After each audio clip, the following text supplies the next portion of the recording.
आज की इस सभा में आए हुए मुंबई के सभी सम्मानित नागरिकों, भावना बहन, उनके सभी सहकर्मी, पदाधिकारी लॉयंस क्लब के, मैं आप सबका बहुत आभारी हूं कि महात्मा गांधी की पुण्यतिथि के अवसर पर आज इस समारोह को आपने आयोजित किया और मेरे जैसे एक सामान्य व्यक्ति को गांधी जी को श्रद्धांजलि अर्पित करने का मौका दिया। आज का समय थोड़ा सा गमगीन है क्योंकि अचानक से बड़ा जलजला आया है, भूकंप आया है, धरती कंप आया है। मेरे मन में एक दो बार तो ऐसा था कि मैं इस कार्यक्रम में जाऊं कि ना जाऊं, दुविधा थी काफी, क्योंकि बहुत सारे हमारे सहकर्मी कार्यकर्ता इस भूकंप में भगवान को प्यारे हो चुके हैं। आजादी बचाओ आंदोलन का भुज में कार्यालय जो चलता था वो पूरी तरह से जमींदोज हो चुका है और हमारे कई कार्यकर्ताओं का उसमें देहांत भी हो चुका है। तो मन में थोड़ी दुविधा थी। फिर भावना बहन की थोड़ी प्रेरणा हुई कि नहीं, आप जरूर आइए, तो मैं यहाँ किसी तरह से आ गया। हम सब ने 2 मिनट का मौन रख के उनको श्रद्धांजलि अर्पित करी। मैं भी उसमें शामिल हुआ, इसका मुझे खुशी है। ये जो भूकंप आया है इसमें आप सब लोग लायंस क्लब की तरफ से कुछ मदद भेज चुके हैं और कुछ भेजने की तैयारी कर रहे हैं। ये सुनकर भी मेरा हौसला बढ़ा और आगे भी आप शायद ये मदद लगातार जारी रखेंगे, ऐसी मेरी उम्मीद है आप सबसे। ये जो भूकंप आया है इसमें 4 तरह के काम करने होंगे। एक काम तो ये है कि तात्कालिक रूप से दवाओं की बहुत जरूरत है, डॉक्टरों की बहुत जरूरत है।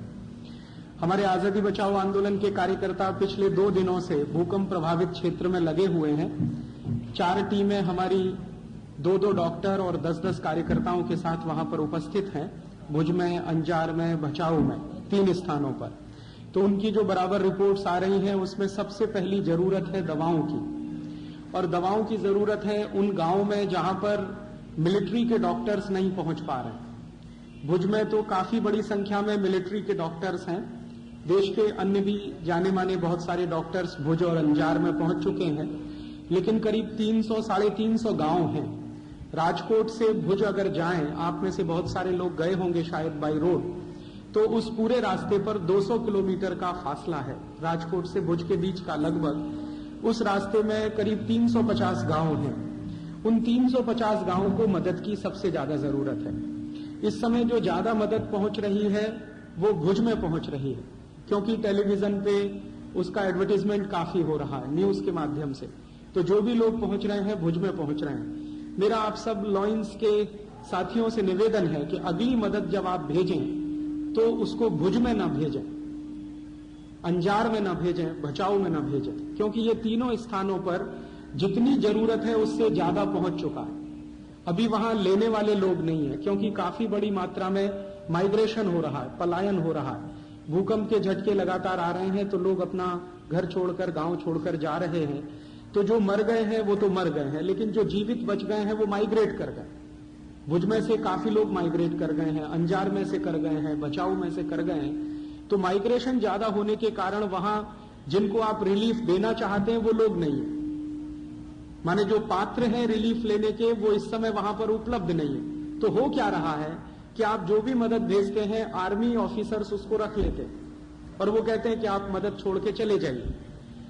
तो मुश्किल अभी ये आ रही है। तो मेरा आपसे विनम्र निवेदन है कि अगली बार आप जो भी मदद भेजें, जो आपने भेज दिया वो तो भेज दिया, लेकिन नेक्स्ट आएगा उसमें आप 2 बातों का ध्यान रखें कि ये जो राजकोट से आप मदद बांटना शुरू करें, राजकोट को केंद्र बनाएं, वहां से चलें भुज की तरफ।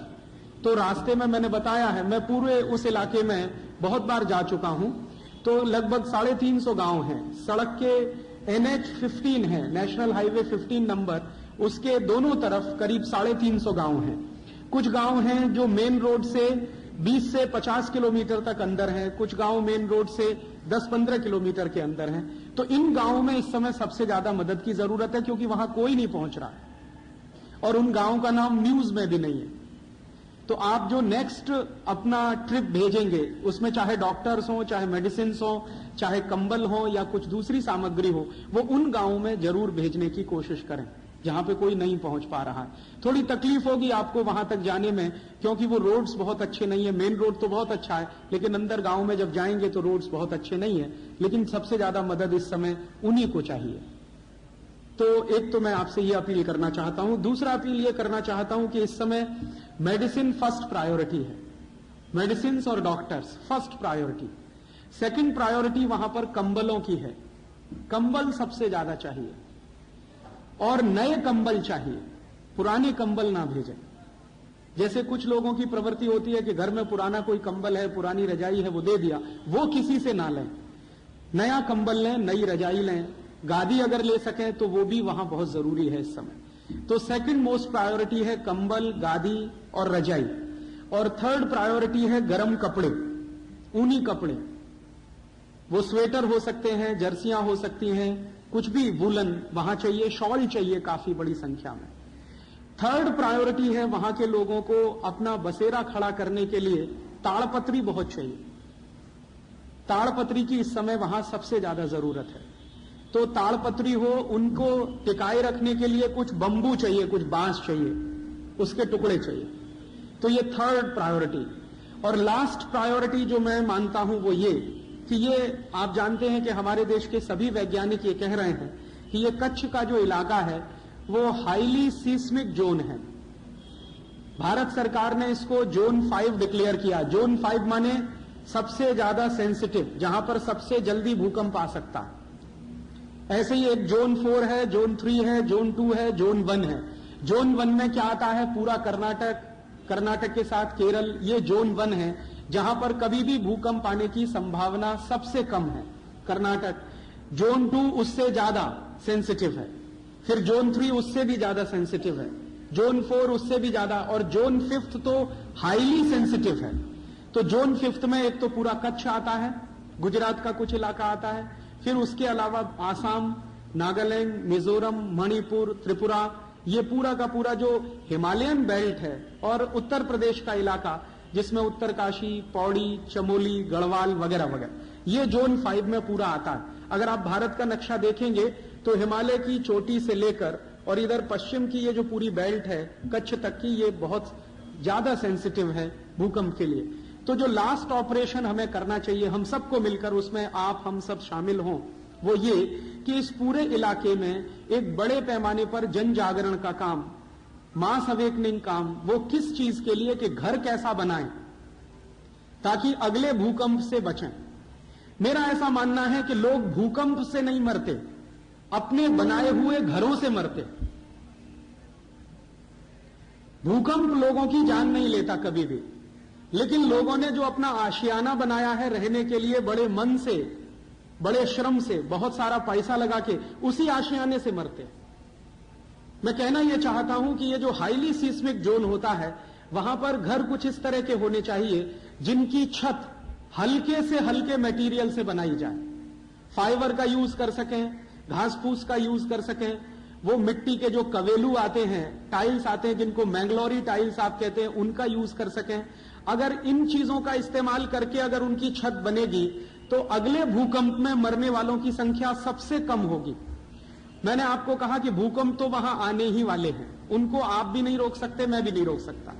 और दुर्भाग्य से इतनी ज्यादा विज्ञान और तकनीकी प्रगति होने के बाद भी भूकंप की भविष्यवाणी करना बिल्कुल असंभव है। कोई भी वैज्ञानिक ये दावा नहीं कर सकता कि भूकंप इस तारीख को आने वाला है। बारिश की भविष्यवाणी की जा सकती है, गर्मी की भी की जा सकती है, भूकंप की संभव नहीं है। तो भविष्यवाणी करना एकदम असंभव है। और ये हाईली सीस्मिक जोन है, इसलिए बार बार इसमें भूकंप आने ही वाले हैं, सालों साल ये चलने वाला है। तो क्यों नहीं हम हमारे लोगों को इस तरीके से ट्रेंड करें जो उस इलाके में रहते हैं कि भाई तुम्हारा घर कैसा होना चाहिए। तो इसका एक बड़े पैमाने पर वहां कैंपेन हमको चलाना होगा, क्योंकि बिना उसके कोई दूसरा रास्ता है नहीं। अभी तो हम मदद कर रहे हैं, रिलीफ दे रहे हैं, ये तो तात्कालिक काम है। लेकिन अगर कोई परमानेंट काम वहां पर करना है हमको, तो वो ये हो सकता है कि लॉयंस क्लब की मदद से, रोटरी क्लब की मदद से, या रोटरेक्ट की मदद से, या इनर व्हील की तरफ से, या लॉयनेस की तरफ से, या आजादी बचाओ आंदोलन जैसे कार्यकर्ता जो लगे हैं पूरे देश में, उनकी मदद से उस पूरे बेल्ट में लोगों के बीच में एक बड़ा कैंपेन इस बात के लिए चले कि आपके जो आशियाने उजड़ गए, ठीक है, हो गया वो हो गया, अभी आगे अपना घर आप कैसे बनाएं। तो उस संदर्भ में मैं मेरे कुछ मित्रों के साथ जो सीस्मोलॉजिस्ट हैं, जो भूकंप के विषय के ज्ञाता हैं और ऊंचे पदों पर भारत सरकार में काम करते हैं। उनमें मेरे एक बहुत नजदीकी मित्र हैं डॉक्टर नेगी करके, रुड़की में हैं वो, रुड़की यूनिवर्सिटी में सीस्मोलॉजिस्ट के रूप में अपनी सेवाएं दे रहे हैं भारत सरकार को। उनसे मैंने अपील की है कि एक 25 पन्ने की छोटी सी बुकलेट वो बना रहे हैं। वो बुकलेट पहले वो अंग्रेजी में बना रहे हैं, फिर हम उसका हिंदी करने वाले हैं, फिर हिंदी के बाद उसका हम आसामी भाषा में, बंगला भाषा में और इधर जो नॉर्थ ईस्ट का इलाका है वहां समझे जाने वाली भाषाओं में पूरे बड़े पैमाने पर भाषांतरण करके छपाना चाहते और लाखों की संख्या में बिना किसी शुल्क के लोगों को देना चाहते। अब जैसे कच्छ के एरिया में हम चाहते हैं कि वो गुजराती भाषा में बने, आसाम में आसामी भाषा में बने, ताकि लोगों को अगली बार ये बात की मन में तैयारी रहे कि अपना घर बनाना है तो कैसा बनाना है। तो मैं आपसे जो अपील करना चाहता हूं मेरे व्याख्यान के शुरू में वो ये कि ये जो भूकंप आया है इसमें कुछ मदद तो हम तात्कालिक रूप से करें और कुछ मदद ऐसी करें जो परमानेंट रिलीफ हो, ताकि भविष्य में इस तरह के समाचार सुनने को न मिले कि भूकंप आया और उसमें 50,000 लोग मर गए। आप जानते हैं कि इस भूकंप में 50,000 लोग मर चुके हैं। 1 लाख लोग अभी भी मलबे के नीचे दबे हुए हैं, जिनके जिंदा बचकर निकलने की अब कोई संभावना नहीं है। माने लगभग 1.5 लाख लोगों की कुल मृत्यु होगी जब आप इस रिपोर्ट को फाइनल स्टेज में सुनेंगे। भारत में ये जो भूकंप आया है, इससे बड़ा भूकंप एक ही बार आया है, वो चीन में आया था। चीन का भूकंप आज से लगभग 40-45 वर्ष पहले आया था, जिसमें 8.5 लाख लोग मरे थे। तो चीन की सरकार ने जो रिहेबिलिटेशन किया अपने उस इलाके में, उसका मैंने थोड़ा अध्ययन किया है और उस अध्ययन में से मुझे 2 बातें समझ में आई। उन्होंने एक तो तुरंत इमीडिएट करने वाले काम, लोगों को खाना देना, भोजन देना, पानी देना, दवा देना वगैरह वगैरह, लेकिन जो दूसरा परमानेंट काम उन्होंने किया कि जिस इलाके में भूकंप आया वहां घरों की डिजाइन उन्होंने ऐसी करा दी है कि उसी इलाके में बहुत बार बाद में भी भूकंप आया लेकिन मरने वालों की संख्या 5, 10, 15, 20 ऐसी ही रही है। एक बार भूकंप आया, 8.5 लाख लोग मर गए। उस पर से चीन के लोगों के मन में ध्यान में आया, सरकार के मन में आया, वैज्ञानिकों को समझ में आया कि अगली बार वहां के घरों की डिजाइन कुछ ऐसी होनी चाहिए कि वो भूकंप रोधी हो, माने घर गिरे, छत टूटे, मरने वालों की संख्या कम से कम हो। और आप जानते हैं इसी तरह से जापान नाम का एक देश है, वहां तो अक्सर ही भूकंप आते रहते हैं। तो जापान में भी जिस तरीके से घर बनाए जाते हैं, जो टेक्नोलॉजी उसमें इस्तेमाल की जाती है, वो टेक्नोलॉजी शायद हम हमारे देश के लोगों को समझा सकें और बता सकें, वो परमानेंट रिलीफ वर्क होगा। शायद उसी का महत्व आने वाली पीढ़ियों को समझ में आएगा। तो मैं आपसे ये निवेदन करना चाहता हूं कि 4 तरह की मदद आप वहां करें। पहली मदद डॉक्टर, दवाओं की, दूसरी मदद कंबलों की, गर्म कपड़ों की, तीसरी मदद उनको अपना तात्कालिक रूप से आशियाना बनाने के लिए ताड़पत्री वगैरह वगैरह जो चाहिए उसकी, और आखिरी मदद ये जो बुकलेट हम बनाने जा रहे हैं, इस बुकलेट का लार्ज स्केल पर पब्लिकेशन हो। 10-20 हजार आप छाप कर दें, 10-20 हजार कोई और छाप कर दें, 50,000 आप दे सकें तो 50,000 दे दें हमें बनाकर। हम उसको गांव-गांव लोगों के बीच में जाकर उनको देना चाहते हैं और इस मुद्दे पर उनका मानसिक तैयारी कराना चाहते हैं। एक आखिरी बात इससे जुड़ी हुई जो कहना चाहता हूं वो ये कि चीन की सरकार ने जब अपने प्रांत में उनके यहां भूकंप आया तो जो भूकंप रोधी घर बनाए, या जापान की सरकारों ने जो अपने यहां भूकंप रोधी घर बनाए, उन घरों को बनाने के लिए डिजाइन कहां से मिला वो मैं आपको कहना चाहता हूं। जब मैं चीन के बारे में अध्ययन कर रहा था कि उनका जो सबसे बड़ा भूकंप 8.5 लाख लोगों की मृत्यु का, आपको सुनकर हैरानी होगी कि चाइनीज गवर्नमेंट ने और जापानीज गवर्नमेंट ने जो प्लान बनाया उसमें उन्होंने कहा कि ये पूरे घर बनाने की प्रेरणा महात्मा गांधी के घर से मिली। महात्मा गांधी का कौन सा घर? महात्मा गांधी के 3 घर हैं। एक घर उनका पोरबंदर, जहां पर उनका जन्म हुआ, आप में से शायद बहुत लोगों ने देखा होगा। दूसरा उनका जवानी का घर, जहां पर वो जवान हुए, पढ़ाई की, वो राजकोट में, धर्मेंद्र रोड है एक राजकोट में, आप में से शायद कई लोग गए होंगे, वहां पर उनका घर है। तीसरा घर महात्मा गांधी का साबरमती आश्रम, वो भी आप में से कई लोगों ने देखा। एक आखिरी घर और है महात्मा गांधी का, वो सेवाग्राम आश्रम नागपुर के पास। मैं भी सौभाग्य से वहीं रहता हूं इस समय। महात्मा गांधी के घर के नजदीक ही मेरी कुटिया है सेवाग्राम आश्रम में। सेवाग्राम आश्रम का घर जो महात्मा गांधी का बना हुआ है, उसे देखने के लिए मैं आप सबको निमंत्रण दे रहा हूं, स्टैंडिंग ऑफर, आप कभी भी वहां आइए। लगे तो कभी आपके लॉयंस क्लब की कोई कॉन्फ्रेंस वहां आयोजित करिए। मैं आपको वो घर दिखाना चाहता हूं। दुनिया के पता नहीं हजारों आर्किटेक्ट आए हैं वो घर देखने के लिए, और सबने उसको एक ही सर्टिफिकेट दिया है कि भूकंप से बचने के लिए इससे अच्छा डिजाइन नहीं हो सकता पूरी दुनिया। अच्छा, और एक मजे की बात मैं आपको यह बताना चाहता हूं कि वो घर जो गांधी जी ने डिजाइन किया वो खुद किया, किसी आर्किटेक्ट ने डिजाइन नहीं किया, महात्मा गांधी ने डिजाइन किया। और महात्मा गांधी ने उस घर का डिजाइन करते समय जो मन में कल्पना की थी उसका उन्होंने वर्णन अपनी एक पुस्तक में किया है। उसकी 2 लाइन मैं आपको सुनाना चाहता हूं। गांधी जी ने अपनी पुस्तक में लिखा है कि मैंने जब ये घर बनाने का फैसला किया तो उसमें 3 शर्त मैंने लगाई अपने ऊपर। पहली शर्त यह कि मेरा घर 500 रुपए में बनना चाहिए, 1 रुपया उससे ज्यादा नहीं लगना चाहिए। 501 रुपए लगा तो मैं कान खींचूंगा कार्यकर्ताओं के, 499 लगा तो मुझे खुशी होगी। पहली शर्त यह कि घर बनाने में कुल खर्चा 500 रुपए होना चाहिए। और यह बात कब की है? 1936 की। 1936 में गांधी जी का वो घर बनकर तैयार हुआ। तो पहली शर्त यह कि वो घर पूरा 500 रुपए में बनना चाहिए। दूसरी शर्त उस घर की ये कि उस घर को बनाने के लिए जितना भी रॉ मटेरियल चाहिए वो जहां घर बनता है उसके 20 किलोमीटर के दायरे में से ही आना चाहिए। उस गांव के 20 किलोमीटर के बाहर की कोई भी वस्तु घर में नहीं लगेगी। दूसरी शर्त ये उसकी। और तीसरी और आखिरी शर्त ये गांधी जी ने लगाई थी कि घर के अंदर मैं जहां भी बैठूं मुझे आसमान दिखाई देना चाहिए। मैं घर के अंदर किसी भी स्थान पर बैठूं मुझे सीधे आकाश का दर्शन होना चाहिए। अब ये 3 शर्तों के आधार पर गांधी जी ने देश के बहुत सारे आर्किटेक्ट्स को बुलाया कि अब आ जाओ और मेरे घर का डिजाइन बना दो। पहली शर्त कि 500 रुपए से ज्यादा खर्च नहीं होगा। दूसरी शर्त कि 20 किलोमीटर आगे का कोई सामान मेरे घर में नहीं लगेगा। और तीसरी और आखिरी शर्त कि मैं घर में कहीं भी बैठ जाऊं जाकर मुझे सीधा आकाश दिखना चाहिए। तो जितने भी आर्किटेक्ट आए सब फेल हो गए।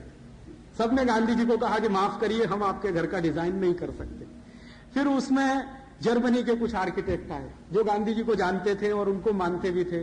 उन्होंने भी बहुत प्रयास किया, वो भी फेल हो गए। फिर उसके बाद पता चला कि कुछ अमेरिकन आए, उन्होंने कहा हम कोशिश करते हैं, वो भी फेल हो गए। फिर सबको चिंता होने लगी कि ये घर बनेगा भी कि नहीं बनेगा। सबसे ज्यादा चिंता थी जमनालाल बजाज जी को, क्योंकि गांधी जी ने कहा था कि ये जो 500 रुपया लगेगा वो तुम देने वाले हो। तो जमनालाल बजाज जी ने कहा कि बापू आप 500 रुपए की बात करते हैं, मेरा ब्लैंक चेक आपके पास हमेशा पड़ा रहता, उसमें क्या तकलीफ है। आप जानते हैं बजाज जी का ब्लैंक चेक हमेशा गांधी जी के पास रहता था। वो जो रकम भर के उसको साइन कर देंगे वो उनके पास आ जाएगी। लेकिन गांधी जी ने कहा कि वो ब्लैंक चेक तो देश के लिए, मेरे लिए जो घर बनता वो 500 रुपए, तो ये तुम्हें देना है, इसकी व्यवस्था। तो जब सब आर्किटेक्ट फेल हो गए, परेशान हो गए, बजाज जी को बहुत तकलीफ हो गई। अब वो कहने लगे कि फिर बापू घर वर बनेगा नहीं बनेगा, एक झोंपड़ा बना लो यहां पर। तो गांधी जी ने कहा कि अच्छा ठीक है मैं कोशिश करता हूं। तो उन्होंने अपने घर का डिजाइन तैयार किया और वो डिजाइन जो वो चाहते थे वो बन गया। आप कभी भी आइए उस घर को देखने के लिए, वो आज भी सुरक्षित है।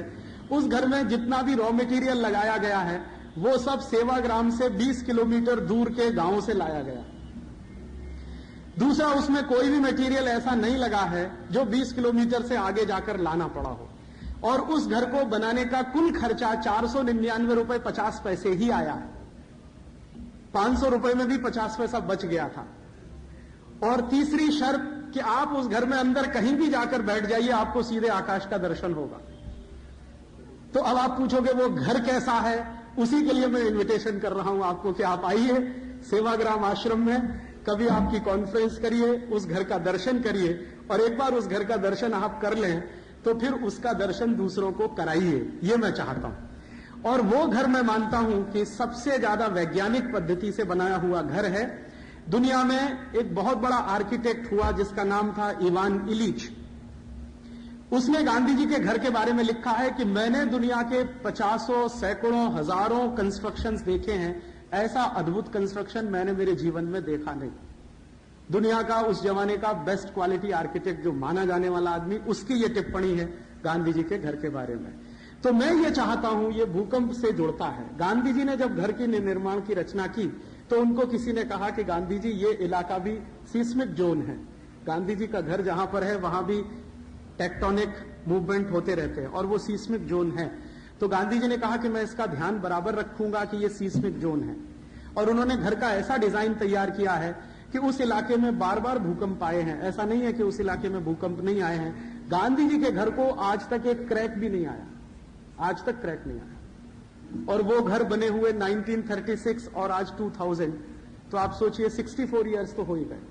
उसमें एक पैसा का सीमेंट नहीं लगा, एक पैसे का सीमेंट नहीं लगा, कहीं पर लोहा नहीं है, आयरन नहीं है।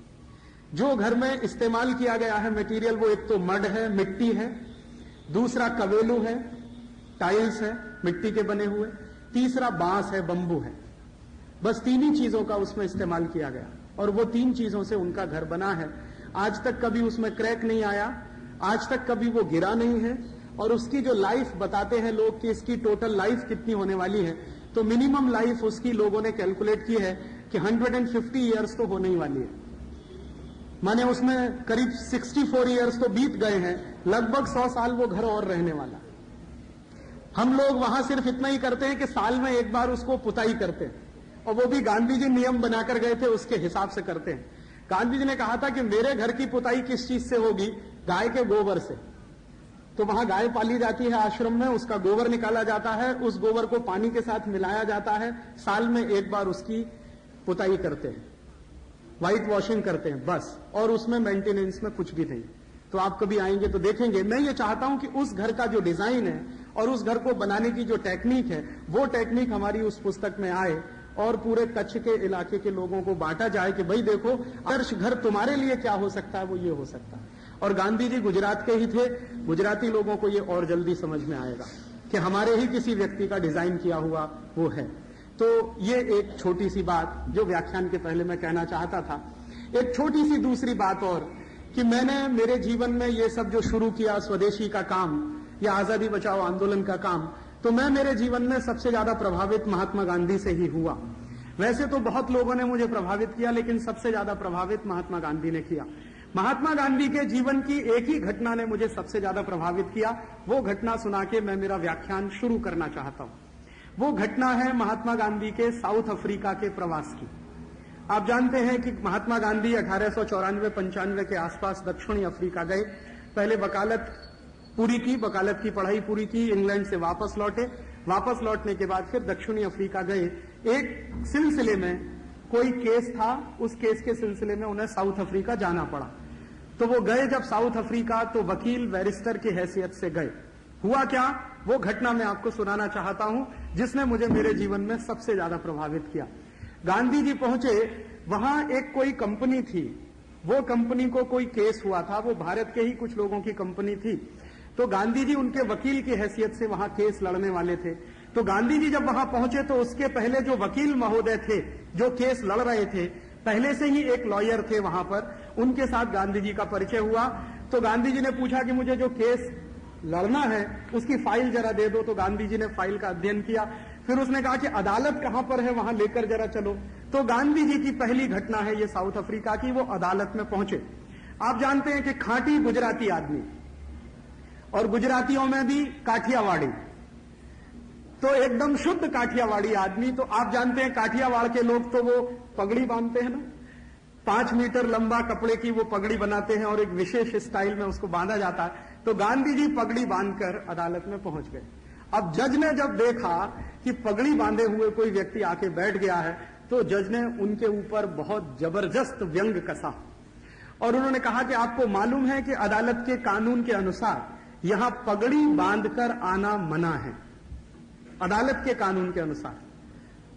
तो गांधी जी ने पूछा तो जज ने कहा कि आपको ये पगड़ी उतारनी पड़ेगी, तब आप यहां बैठ सकते हैं और बहस कर सकते हैं।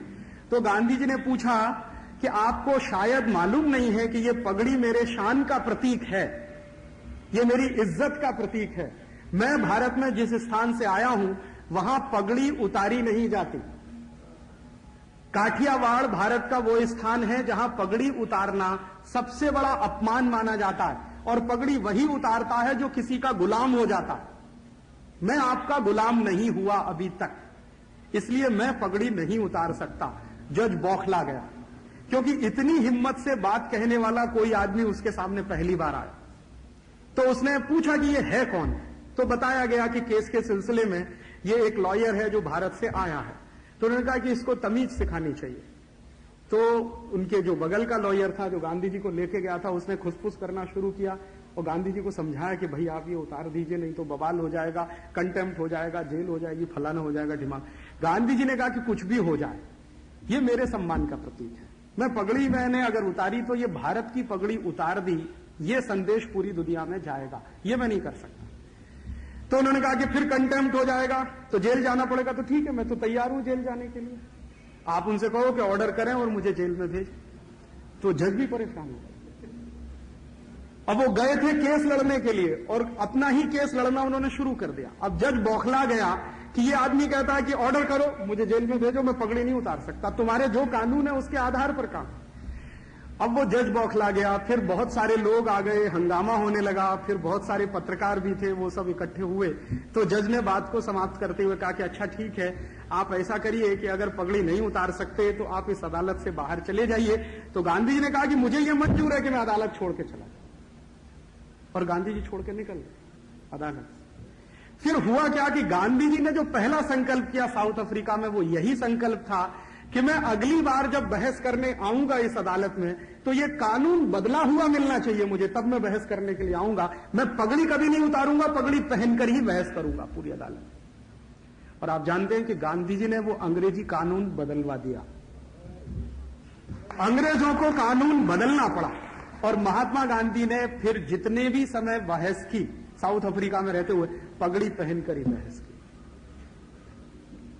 इस एक घटना ने मुझे बहुत प्रभावित किया। घटना बहुत छोटी सी है, अगर गांधी जी चाहते तो समझौता कर सकते थे, और वो समझौता करना बहुत आसान था। लेकिन गांधी जी ने उस पगड़ी को भारत के सम्मान का प्रतीक बना दिया वहां पर।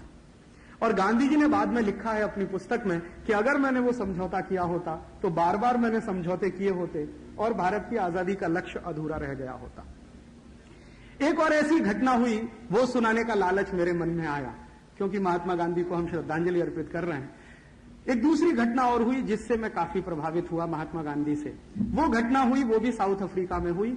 घटना ऐसी हुई कि जब ये पगड़ी वाला कानून अंग्रेजों ने बदल दिया और पगड़ी पहनकर बहस करने पर पाबंदी हटा ली गई, और पाबंदी हटाने के बाद फिर जो सरदार लोग वहां रहते थे साउथ अफ्रीका में, उनको भी इजाजत मिली कि वो पगड़ी पहनकर बहस कर सकते हैं। तो गांधी जी के सामने एक दूसरी चुनौती थी, और वो चुनौती थी वो ये कि अचानक से प्रिटोरिया में एक कानून बना। प्रिटोरिया उस समय राजधानी था साउथ अफ्रीका की। तो कानून वो इस तरह का था कि जितने एशियन लोग रहते हैं साउथ अफ्रीका में, उनको सेकंड ग्रेड सिटीजन बनाया जाए, इसका एक कानून था। उनको फर्स्ट ग्रेड सिटीजनशिप नहीं मिल सकती, उनको सेकंड ग्रेड सिटीजन ही बना के रखना है। और उसके लिए कानून में यह तय किया गया कि आप जो भी एशिया से आए हैं उनको आने के तत्काल बाद रजिस्ट्रेशन कराना होगा अपना, और वो साउथ अफ्रीका के उन कॉलोनीज में नहीं रहेंगे जहां पर वहां के अंग्रेज रहते हैं, उनकी बस्तियां गांव के बाहर होंगी। जैसे हमारे देश में होता है ना, अभी भी गांव में आप जाइए तो फ्यूडलिज्म जहां पर है, वहां पर जो SC STs होते हैं, हरिजन होते हैं, उनके घर गांव के बाहर होते हैं। वैसा ही कुछ कानून वहां बनाने की बात चली कि जो एशियन सिटीजन्स हैं, जो एशिया से आने वाले लोग हैं, उनको साउथ अफ्रीका के लोगों के साथ नहीं रहना है, उनकी बस्तियां गांव के बाहर होंगी और उनको सेकंड ग्रेड सिटीजन बन के ही रहना, और आने पर उन्हें रजिस्ट्रेशन कराना पड़ेगा। उनके घर में कोई बच्चा पैदा होता है तो उसके बारे में सूचना सरकार को देनी पड़ेगी, शादी करनी है तो उसके बारे में सूचना सरकार को देनी पड़ेगी, वगैरह वगैरह इस तरह के। और जो वहां के उद्योग धंधे हैं उनमें उनकी इक्विटी पार्टिसिपेशन नहीं हो सकेगा। माने हमेशा आप वहां नौकर बनकर रहेंगे, आप किसी इंडस्ट्री को ओन नहीं कर पाएंगे, कोई बिजनेस आप नहीं चला पाएंगे। ऐसा एक कानून बनाने की तैयारी अफ्रीका में अंग्रेजों की सरकार ने की। महात्मा गांधी ने उसको चुनौती के रूप में लिया और उन्होंने कहा कि यह कानून मैं बनने नहीं दूंगा, किसी भी कीमत पर बनने नहीं दूंगा। अब जब वो कानून नहीं बनने दूंगा ये संकल्प कर लिया, तो महात्मा गांधी ने एक अभियान शुरू किया। अभियान क्या शुरू किया? गांव गांव जाना, जो एशिया के रहने वाले लोग हैं उनको मोबिलाइज करना, ब्रिटेन की सरकार के खिलाफ उनको खड़ा करना और इस कानून को रुकवाना।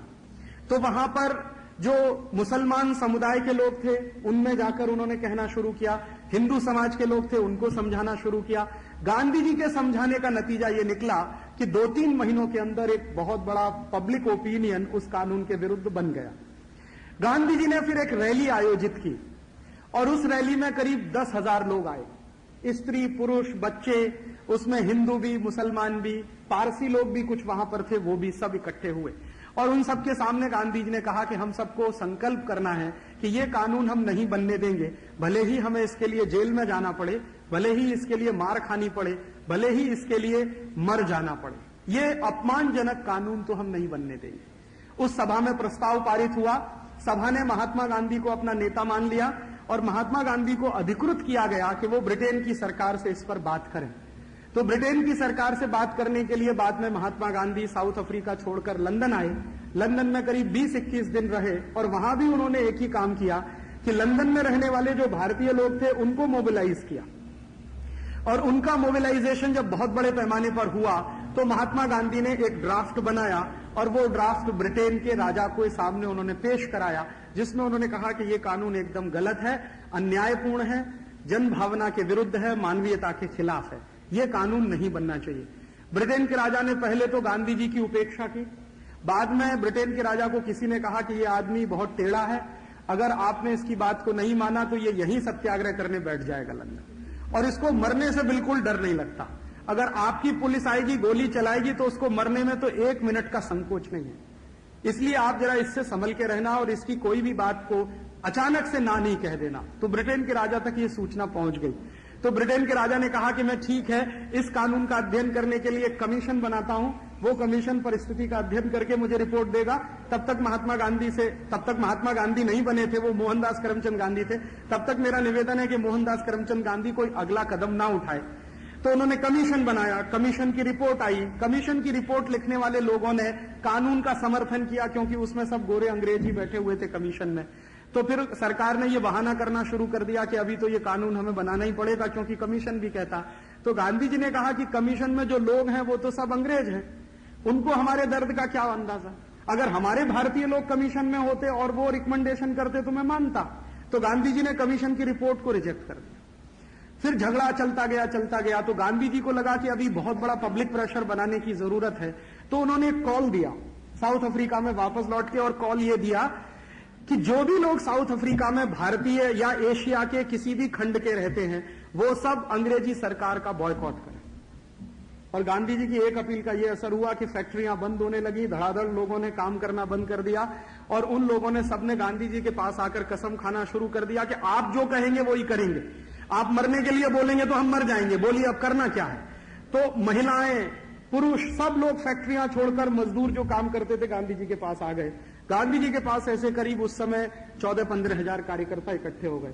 तो गांधी जी ने कहा कि हमें एक कूच करना, एक मार्च निकालना है, जैसे वो दांडी मार्च उन्होंने निकाला था भारत में बहुत ऐतिहासिक, वैसा ही एक मार्च उन्होंने निकाला साउथ अफ्रीका में।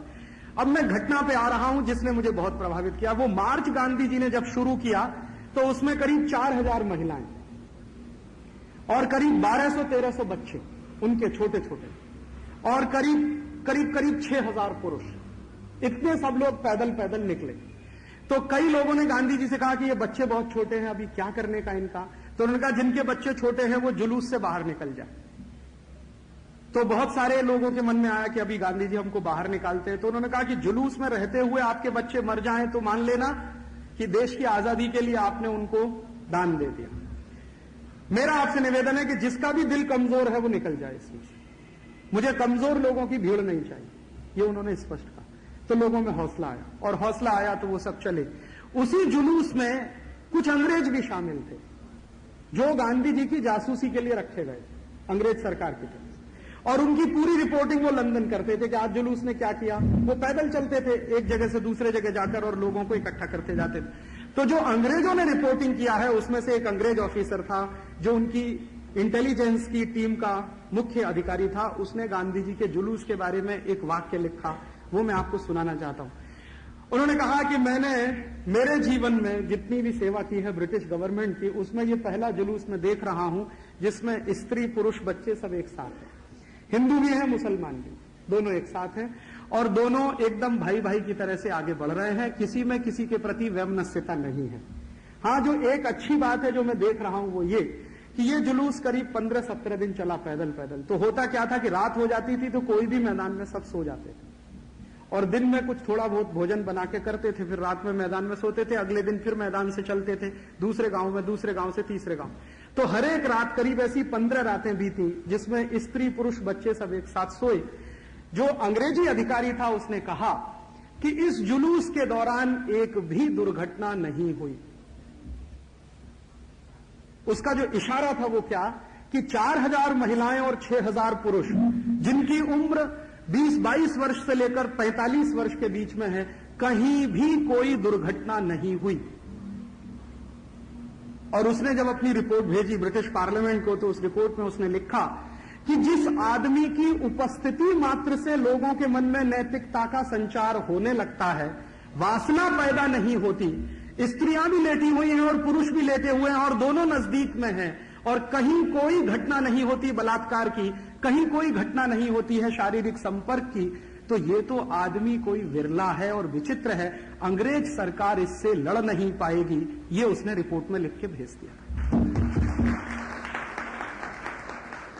तो मुझे उस रिपोर्ट का एक वाक्य हमेशा मेरे मन में रहता है कि जिस आदमी की उपस्थिति मात्र से नैतिकता का इतना उच्च स्तर लोगों में आ जाता हो कि 4000 स्त्रियां और 6000 पुरुष बिना किसी दुर्घटना के एक गांव से दूसरा, दूसरे से तीसरा और 15-17 दिन लगातार चल के चले जाते हों और अंग्रेज सरकार को सरेंडर करने के लिए मजबूर करते हों, वो आदमी तो कोई बिरला ही हो सकता है। तो बाद में जब उनको महात्मा कहा, सबसे पहली बार उनको महात्मा कहा सुभाष चंद्र बोस ने। तो सुभाष चंद्र बोस से जब पूछा गया कि आपने इनको महात्मा क्यों कहा, मोहनदास करमचंद गांधी से एक दिन सुभाष चंद्र बोस ने उनको महात्मा गांधी बना दिया। और आप जानते हैं कि सुभाष चंद्र बोस के महात्मा गांधी से वैचारिक मतभेद थे। सुभाष चंद्र बोस चाहते थे कि आजादी इस रास्ते से आए, महात्मा गांधी चाहते थे आजादी इस रास्ते से आए। सुभाष चंद्र बोस का रास्ता यह था कि भयंकर हिंसा करनी हो तो हिंसा करें, अंग्रेजों के साथ छल कपट करना हो तो छल कपट करें, हथियार चलाने हो तो हथियार चलाएं, कहीं विदेशों से मदद लानी हो भारत की आजादी के लिए तो वो भी लेके आए। गांधी जी कहते थे कि एक तो उनका सबसे पहला ये आग्रह था कि विदेशी मदद भारत की आजादी के लिए नहीं चाहिए, दूसरा हथियार चलाने की जरूरत नहीं है, अंग्रेज बहुत कमजोर हैं, वो बिना हथियार के ही भाग जाने वाले हैं। ये गांधी जी को कन्विक्शन था बहुत पहले से। उनका कहना था कि इन कमजोर लोगों को क्यों मारना हथियार से, ये तो हथियार उसके खिलाफ चलाना चाहिए जो अपने से ज्यादा ताकतवर हो, इन अंग्रेजों में कुछ भी ताकत नहीं है। और तीसरा उनका सिद्धांत ये था कि भारत में जो भी आजादी आएगी वो सिर्फ आजादी तक सीमित नहीं रही होगी, पूरा मॉडल बदलना पड़ेगा, जो ब्रिटेन का ढांचा है उसको हटा के भारतीय ढांचा लाना पड़ेगा। तो इन मुद्दों पर महात्मा गांधी और सुभाष चंद्र बोस में काफी कुछ मतभेद थे, लेकिन उन मतभेदों के बावजूद पहले नेता थे सुभाष चंद्र बोस जिन्होंने मोहनदास करमचंद गांधी को महात्मा बनाया। तो किसी ने पूछा सुभाष चंद्र बोस से, यह बात है 1940-41 की, जब सुभाष चंद्र बोस भारत छोड़कर जाने की तैयारी कर रहे थे, उसके पहले उन्होंने उनको महात्मा बोल दिया था। तो किसी ने पूछा कि आप ये बताइए कि आपने मोहनदास करमचंद गांधी को महात्मा क्यों कहा। उनके बहुत सारे कार्यकर्ता उनसे नाराज थे, सुभाष चंद्र बोस से। तो सुभाष चंद्र बोस ने कहा कि आपकी नाराजगी मैं समझ सकता हूं, महात्मा गांधी हमारे विचार से कुछ अलग विचार वाले हैं, हमारे उनके विचारों में काफी भिन्नता है, हमारी उनकी मत भिन्नता है, लेकिन मन भिन्नता नहीं। मेरे महात्मा गांधी से मतभेद है लेकिन मनभेद नहीं है। सुभाष चंद्र बोस का जो शब्द था वो ये था कि मेरे महात्मा गांधी से मतभेद है, मनभेद नहीं है। मन मेरा वैसा ही है जो महात्मा गांधी का है, तो मनभेद नहीं है, इसलिए मैं उनको बहुत ऊंचा मानता हूं। और उन्होंने कहा कि मैं उनको महात्मा इसलिए कहता हूं कि उस आदमी की उपस्थिति मात्र से मन में नैतिकता का संचार होने लगता। मैं जब जब महात्मा गांधी के पास जाता हूं, मेरे मन में दया, प्रेम, करुणा, अहिंसा, ये सारे मूल्य पनपने लगते हैं। पता नहीं उस व्यक्ति में कैसा चुंबकीय आकर्षण है, ये सुभाष चंद्र बोस के शब्द में आपको कोट कर रहा हूं, पता नहीं उस व्यक्ति में कैसा चुंबकीय आकर्षण है जो उसके सामने जाकर बैठे भयंकर हिंसा भाव से भरा हुआ वो भी अहिंसक हो जाता है। कितना ही डेस्पोटिक हो, क्रूर हो, वो दया और करुणा का प्रतीक बन जाता है। उस व्यक्ति में ऐसा तो कुछ अद्भुत है। और दक्षिणी अफ्रीका की वो घटना जो मैंने आपको कही, वो अपने कार्यकर्ताओं को सुनाते हुए सुभाष चंद्र बोस ने कहा कि ये आदमी की तेजस्विता आज से नहीं, उम्र के उस साल से है जब वो खुद जवान हुआ करता।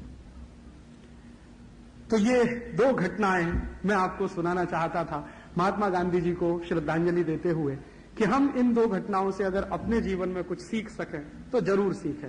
ये जो महान लोग होते हैं ना, ये आते हैं चले जाते हैं। कभी ऐसा कहा जाता है कि ईश्वर हमारे ऊपर कभी दयालु हो जाता है तो ऐसे कुछ लोगों को भेज देता प्रतिनिधि के रूप में। तो महात्मा गांधी को भेज दिया। महात्मा गांधी जैसे और भी लोग आए जिनको भेजा। मेरा ऐसा मानना है, इसमें अतिशयोक्ति भी लग सकती है और उसके लिए आप मुझे माफ कर देंगे पहले ही। मेरा ऐसा मानना है कि दुनिया के पिछले 500 साल के इतिहास में महात्मा गांधी जैसा व्यक्ति पैदा नहीं हुआ। पिछले 500 साल के इतिहास में मैंने दुनिया के बहुत महान लोगों की जीवनियां पढ़ी हैं। उसमें रूसो भी शामिल है।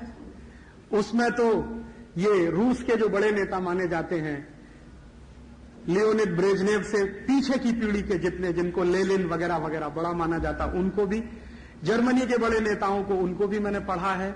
बिस्मार्क को भी मैंने पढ़ा है। मैंने ये जो बड़ा फ्रांसीसी क्रांतिकारी था उसकी भी जीवनी पढ़ी है। अमेरिका के जितने महान हैं उनकी भी जीवनी पढ़ी है। मुझे ऐसा लगता है कि पिछले 500 साल के इतिहास में दुनिया की धरती पर गांधी जैसा व्यक्ति पैदा नहीं हुआ। उनकी 3 बड़ी क्षमताएं।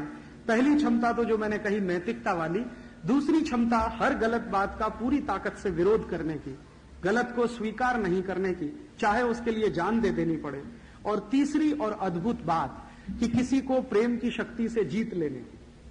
वो कहते थे हथियार की शक्ति से किसी को जीतना क्या है, प्रेम की शक्ति से जीत के दिखाओ लोगों को। और वो उस मान्यता के पुजारी थे, भारत की उस मान्यता के जो हजारों साल से आई है कि किसी को हथियार की शक्ति से गुलाम बनाने से अच्छा है कि प्रेम की शक्ति से उसको गुलाम बनाओ। तो ये 3 अद्भुत बातें उस व्यक्ति में थी और एक साथ पूरे व्यक्तित्व में ये सब आया उनके अंदर। तो कुछ उनकी ग्रोइंग हुई होगी, कुछ उनमें आया होगा। ये तो कुछ विलक्षण ही किस्म की बात हो सकती है, क्योंकि बचपन में जो विद्यार्थी अक्सर फेल होता हो, अंग्रेजी में फेल, मैथमेटिक्स में फेल, आप जाइए राजकोट में, उनकी वो रखी हुई है, वो जो स्कूल है ना गांधी जी जिसमें पढ़े, उस स्कूल में गांधी जी की नोटबुक है जिसपे उनका करेक्शन किया हुआ, वो सब गलत लिख दिया है, उसको क्रॉस कर दिया, अध्यापक ने फेल कर दिया उनको। ये कैसा मूर्ख अध्यापक, उसको फेल करना चाहिए था पूरी दुनिया को। महात्मा गांधी को फेल किया तो ठीक है। उससे एक बात समझ में आती है कि साधारण सा बच्चा झूठ भी बोलता है, चोरी भी करता है, कभी सिगरेट भी पी लेता है, कभी जाके मांस भी खाया, उन्होंने ईमानदारी से स्वीकार किया। और एक बहुत अंदर की बात जो मैं कहना नहीं चाहता बहुत लोगों से, लेकिन अभी कहना चाहता हूं मैं, लोगों को पता चले गांधी जी के बारे में, तो बहुत सारी मिसअंडरस्टैंडिंग्स हमारे लोगों की खत्म हो जाए। बहुत लोगों ने दुष्प्रचार किया महात्मा गांधी के बारे में, और एक बहुत बड़ा दुष्प्रचार उनके बारे में यह था कि वो हमेशा 2 लड़कियों के कंधे पर हाथ रख के चलते थे। हमारे देश में महात्मा गांधी के बारे में दुष्प्रचार करने वालों की तो कोई कमी नहीं है। और वो कमी क्यों नहीं है? क्योंकि सब लोगों को ऐसा लगता है कि गांधी जी को गाली दो तो हम बड़े हो जाएंगे। एक अभी फिल्म बनी है बाबा साहब अम्बेडकर पे, उसमें जो गालियां उनको दी गई हैं वो भगवान न करे कोई दूसरा उनको दे। तो आजकल एक फैशन चल गया है गांधी जी को गाली देने का। लंबे समय तक ये फैशन चलाया बहुत सारे लोगों ने। उसमें गांधी जी के विरुद्ध जो बातें बोली गई हैं उनमें से एक सबसे ज्यादा बोली जाने वाली बात कि उनकी बकरी किशमिश खाती थी, मखाना खाती थी, छुआरा खाती थी, और महात्मा गांधी सादगी का नाटक करते थे। एक बात उनके विरुद्ध ये बोली जाती। दूसरी बात उनके विरुद्ध ये बोली जाती है कि महात्मा गांधी ने बहुत सारे क्रांतिकारियों को मरवा दिया, भगत सिंह को नहीं बचाया, आप जानते हैं वो कहानी। तो बहुत सारे क्रांतिकारियों को मरवा दिया। तीसरी बात जो बोली जाती है वो ये कि गांधी जी नैतिकता का नाटक करते थे और हमेशा 2 लड़कियों के कंधे पर हाथ रख के चला करते थे। तो ये 2-3 बातों के बारे में हमारे मन में स्पष्टता आ जाए, उस दृष्टि से मैं कहना चाहता हूं कि गांधी जी के बारे में ये जो दुष्प्रचार हुआ कि वो हमेशा 2 लड़कियों के कंधे पर हाथ रख के चला करते थे और वो नैतिकता की बात कैसे कर सकते हैं, वो गांधी जी की एक घटना बताकर और साउथ अफ्रीका में जो घटना घटित हुई, दोनों को कोरिलेट में करना चाहता हूं। घटना यह है कि महात्मा गांधी ने बहुत ईमानदारी से अपने जीवन की हर बात लिखी। हिंदुस्तान में नहीं, दुनिया में ऐसा कोई नेता नहीं हुआ जो अपने जीवन की सारी बातों को ईमानदारी से लिख सके। कोई नहीं हुआ आज तक। लिखा वो बोला नहीं, बोला वो लिखा नहीं, और लिखा वो माना नहीं, माना वो लिखा नहीं। हमेशा पाखंड रहा, बड़े बड़े लोगों के जीवन में पाखंड रहा। अब नाम लेके कहने से उससे कोई फायदा नहीं है, बड़े बड़े लोगों के जीवन में पाखंड रहा। लेकिन गांधी जी के बारे में मुझे जो एक अच्छी बात लगती है वो हम सबको सीखनी चाहिए कि उन्होंने जो किया उसको लिखा और उसी को बोला। उसमें कहीं उन्होंने अतिशयोक्ति नहीं की। अपने जीवन में उन्होंने कोई कुकर्म किया तो उसको लिखा ईमानदारी से। आप उनकी आत्मकथा पढ़िए। महात्मा गांधी की आत्मकथा में वो लिखते हैं और उसको बाद में हरिजन में भी लिख दिया। और एक दिन उन्होंने इंडियन ओपिनियन एक अखबार निकालते थे वो साउथ अफ्रीका से, उसमें भी लिख दिया। घटना क्या है, उनके पिताजी का देहांत होने वाला, मृत्यु शैया पर उनके पिताजी थे, आखिरी घड़ी है जीवन की, डॉक्टरों ने कह दिया है, वैद्यों ने कह दिया है कि ये बचने वाले नहीं है। गांधी जी उनके पास गए हैं उनको देखने के लिए, और उस समय तक उनकी शादी हो गई है, विवाह हो चुका है। तो विवाह हो चुका है, उनके पिताजी मरने की तैयारी में है, गांधी जी उसी समय उनको देखने के लिए गए हैं। तो उस समय की घटना का जिक्र गांधी जी ने हूबहू अपने शब्दों में जो किया है वो मैं कहना चाहता हूं, और ये वही व्यक्ति कर सकता है जो नैतिकता के बहुत ऊंचे प्रतिमान वाला हो, बाकी पाखंडियों के बस की बात नहीं है ये कह पाना। गांधी जी ने उसमें ईमानदारी से लिखा कि पिताजी की अंतिम सांस चल रही है, वैद्य बैठा है सामने और कह रहा है कि अब ये बचने वाले नहीं है। उसी समय गांधी जी लिखते हैं कि मेरे मन में अचानक काम वासना पाई, कि मेरे मन में, हिंदुस्तान नहीं दुनिया का कोई आदमी नहीं लिख सकता इस बात को, उन्होंने लिखा। और उसके बाद यह भी लिखा है कि जब मैंने देखा मैं बाहर आया, वासना का अपना खेल गंदा खेल कर मैं बाहर आया, मैंने देखा कि मेरे पिताजी का देहांत हो चुका है, उसी दिन मैंने ब्रह्मचर्य का संकल्प करने का अपने जीवन में तय कर लिया। उसी दिन कि मेरे जीवन के आगे का हिस्सा मैं ब्रह्मचर्य से निभाने की कोशिश करूंगा। और फिर उन्होंने ईमानदारी से लिखा कि उस ब्रह्मचर्य को पालने के लिए मुझे बहुत साल लगे मेरी पत्नी को तैयार करने, लेकिन मैंने अकेले ब्रह्मचर्य का व्रत लेने का फैसला किया था। बाद में मुझे लगा कि ये गलत है, अनैतिक है, तो फिर धीरे धीरे मैंने मानसिकता तैयार की मेरी पत्नी की, और एक दिन हम दोनों ने मिलकर संकल्प कर लिया। और उससे आज का दिन, जब मैं ये लिख रहा हूं, आज का दिन दुनिया का कोई भी व्यक्ति ये बात मेरी पत्नी से पूछ सकता है जाकर, ऐसा आदमी था। और उसके बारे में लोग दुनिया भर में अफवाह उड़ाते हैं कि वो दो लड़कियों के कंधे पे हाथ रख के हमेशा चला करता था। और उसके बारे में दुनिया के लोग बहुत सारी अफवाह उड़ाते हैं कि उसकी बकरी किशमिश खाती थी, बादाम खाती थी, काजू खाती थी, मुनक्का खाती, कुछ नहीं खाती थी उनकी बकरी, साधारण घास ही खाती थी। यह सही बात है कि गांधी जी हमेशा बकरी का दूध पीना पसंद करते थे। तो किसी ने पूछा कि आप गो रक्षा की बात करते, गांधी जी हमेशा गो रक्षा की बात करते रहे। और एक बार तो उन्होंने एक भाषण में कहा, यहां मुंबई के अपने एक भाषण में उन्होंने कहा कि कोई अंग्रेज अधिकारी मेरे पास आए और ये कहे कि पहले भारत बचाना है कि गाय बचानी है, तुम दोनों में से तय कर लो कौन सी चीज पहले बचानी है। तो मैं भारत को कुर्बान कर सकता हूं गाय बचाने के लिए, माने मेरे लिए गाय भारत से ज्यादा प्यारी है। और उन्होंने कहा कि अगर मैंने गाय बचा ली तो भारत तो बच जाने ही वाला। तो इतने ज्यादा गोरक्षा के समर्थक व्यक्ति थे महात्मा गांधी, लेकिन वो गोरक्षा के समर्थक होने के बावजूद गाय का दूध नहीं पीते थे कभी। तो किसी ने उनसे कहा कि गांधी जी ये जीवन में आपके कॉन्ट्रडिक्शन क्यों है, गाय का दूध आप नहीं पीते हैं, गोरक्षा की बात करते हैं, हमेशा आप बकरी का दूध पीते हैं। तो उसका जवाब बहुत सुंदर उन्होंने दिया और वो लिखा भी है। उन्होंने कहा देखो गाय का दूध अमृत है और बकरी का दूध दवा है, मुझे दवा की जरूरत है, अमृत की नहीं है। और आप जानते हैं कि दुनिया के जो वैद्य हैं, ये जो हमारा पूरा का पूरा आयुर्वेद है ना, उसमें जो बकरी का दूध है वो ट्यूबरकुलोसिस की सबसे अच्छी मेडिसिन मानी जाती है। अगर कोई टीबी का भयंकर मरीज हो और वो किसी भी स्थिति में ठीक होने की संभावना नहीं रखता हो, उसको सिर्फ इतना ही किया जाए कि खाली खाली पेट सुबह सुबह आधा कप रोज बकरी का दूध पिला दिया जाए, 3 महीने में उसका ट्यूबरकुलोसिस ठीक होने की गारंटी। इतना अच्छी गुणवत्ता वाला है बकरी का दूध। तो गांधी जी ने कहा कि मुझे कमजोरी रहती है हमेशा शरीर में। आप जानते हैं कि उनका शरीर कैसा था, कृष्ण का एकदम शरीर था। तो गांधी जी ने कहा कि मुझे कई तरह की बीमारियां हैं, उनको मैं जानता हूं, और उन बीमारियों को ठीक करने के लिए बकरी का दूध ही मुझे लगता है, बाकी कोई दवा मैं कभी लेता नहीं। वो सच में कोई दवा नहीं खाते थे और किसी को देते भी नहीं थे अपनी हाथ से। तो बाकी मैं कोई दवा लेता नहीं हूं, सिर्फ बकरी का दूध ही मेरे लिए दवा है। इसलिए मैं गाय का दूध न पीकर बकरी का दूध पीता हूं, ताकि मैं जिंदा रहूं और हिंदुस्तान की आजादी लाने का काम सतत रूप से करता रहूं। गाय का दूध को मैं अमृत मानता हूं, और अमृत तब दिया जाता है जब कोई अमर होने की आकांक्षा लेकर आता। मैं अमर होने की आकांक्षा लेकर नहीं आया, मैं तो साधारण सा एक काम करने आया, भारत की आजादी लाने का। उसी काम को करते करते मैं मर जाऊं, ये मेरे जीवन की तमन्ना है। अंतिम 2 दिन पहले उन्होंने एक वक्तव्य किया था, शायद बड़े लोगों को आभास हो जाता है। 28 जनवरी 1948 को उन्होंने दिल्ली में कहा प्रार्थना सभा में कि अगर कोई पागल आदमी सामने से आकर भी मुझे गोली मारेगा तो मैं ईश्वर से यही प्रार्थना करूंगा कि आप उसको सद्बुद्धि दो, भगवान उसको सद्बुद्धि दे। और वही उन्होंने किया। अभी बहुत सारे लोगों ने यह बहस करना शुरू कर दिया कि महात्मा गांधी ने मरने के पहले हे राम कहा था या हाय राम कहा था।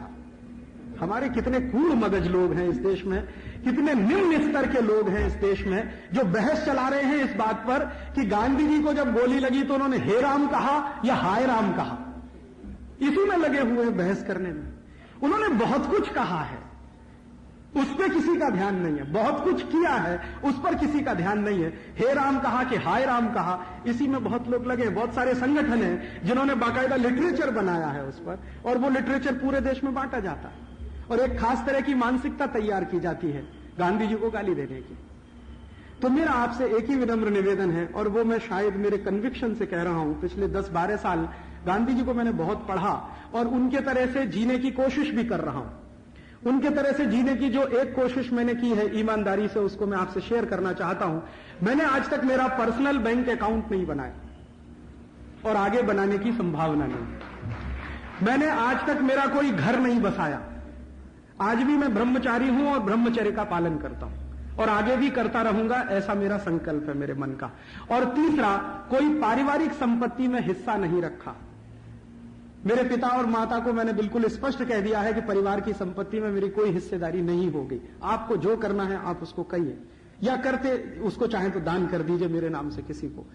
लेकिन इतना भी मुझे लगता है करने में बहुत तकलीफ आती है, बहुत तकलीफ आती है। तो गांधी जी ने पता नहीं कितनी तकलीफें झेली होंगी, उन्होंने तो पता नहीं कितने साल ये सब किया। मुझे तो लगता है कि मेरे लिए बहुत आसान है ब्रह्मचर्य पालन करना, क्योंकि मैंने परिवार नहीं बनाया।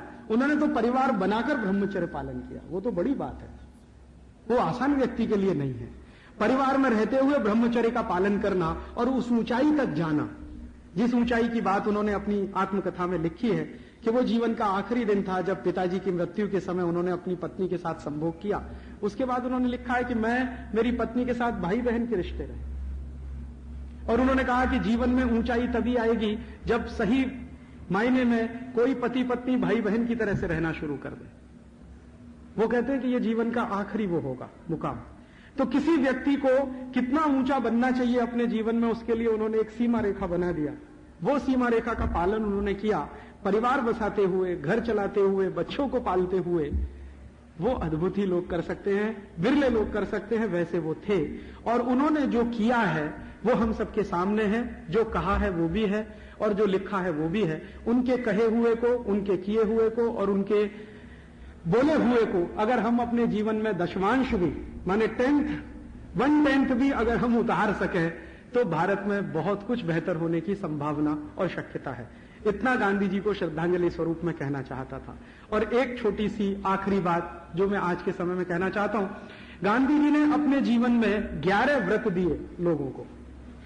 अहिंसा, सत्य, अस्तेय, ब्रह्मचर्य, असंग्रह वगैरह वगैरह आपने पढ़े होंगे, बार बार सुने भी होंगे।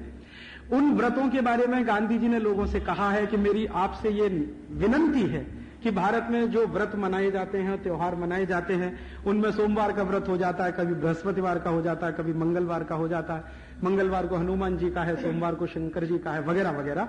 उन व्रतों के बारे में गांधी ने कहा कि ये जो कर रहे हैं वो आप करिए, आपकी धार्मिक मान्यताओं के लिए मैं मेरी तरफ से कुछ नहीं कहना चाहता और उसमें हस्तक्षेप भी नहीं करना चाहता। लेकिन उन्होंने कहा है कि व्रत अगर आप कर सकें तो देश के लिए भी करिए। एक तो हम व्रत करते हैं मोक्ष के लिए कि हमें मोक्ष मिल जाए। हमारे जीवन में एक मान्यता हमने रखी हुई है और वो मान्यता ये है, आप जितने भी लोग यहां बैठे हैं, आपके साथ मैं भी इसमें शामिल हूं, हम सबकी मान्यता ये है कि पुनर्जन्म होता है, बार बार जन्म होता है, व्यक्ति बार बार जन्म लेता है। और हमारे जो धर्मशास्त्र है या बड़े जो धर्म गुरु हैं, उनकी बात अगर आप सुने और उसको कभी समझने की कोशिश करें तो हर एक धर्मगुरु या हर एक धर्मशास्त्र ये कहता है कि भारत में जन्म लेने वाले को 84 लाख योनियों में से गुजरना पड़ता है। कभी मच्छर बन सकते हैं, कभी मक्खी बन सकते हैं, कभी गाय बन सकते हैं, कभी बैल बन सकते हैं। मनुष्य बनना बड़ा मुश्किल होता है और मनुष्य की योनि मिलना तो विरले लोगों को मिलता है। उसके बारे में सांख्य दर्शन है, वो ये कहता है कि आपने पुराने जन्म में कुछ अच्छे कर्म किए होंगे तो आप शायद मनुष्य बन गए हैं।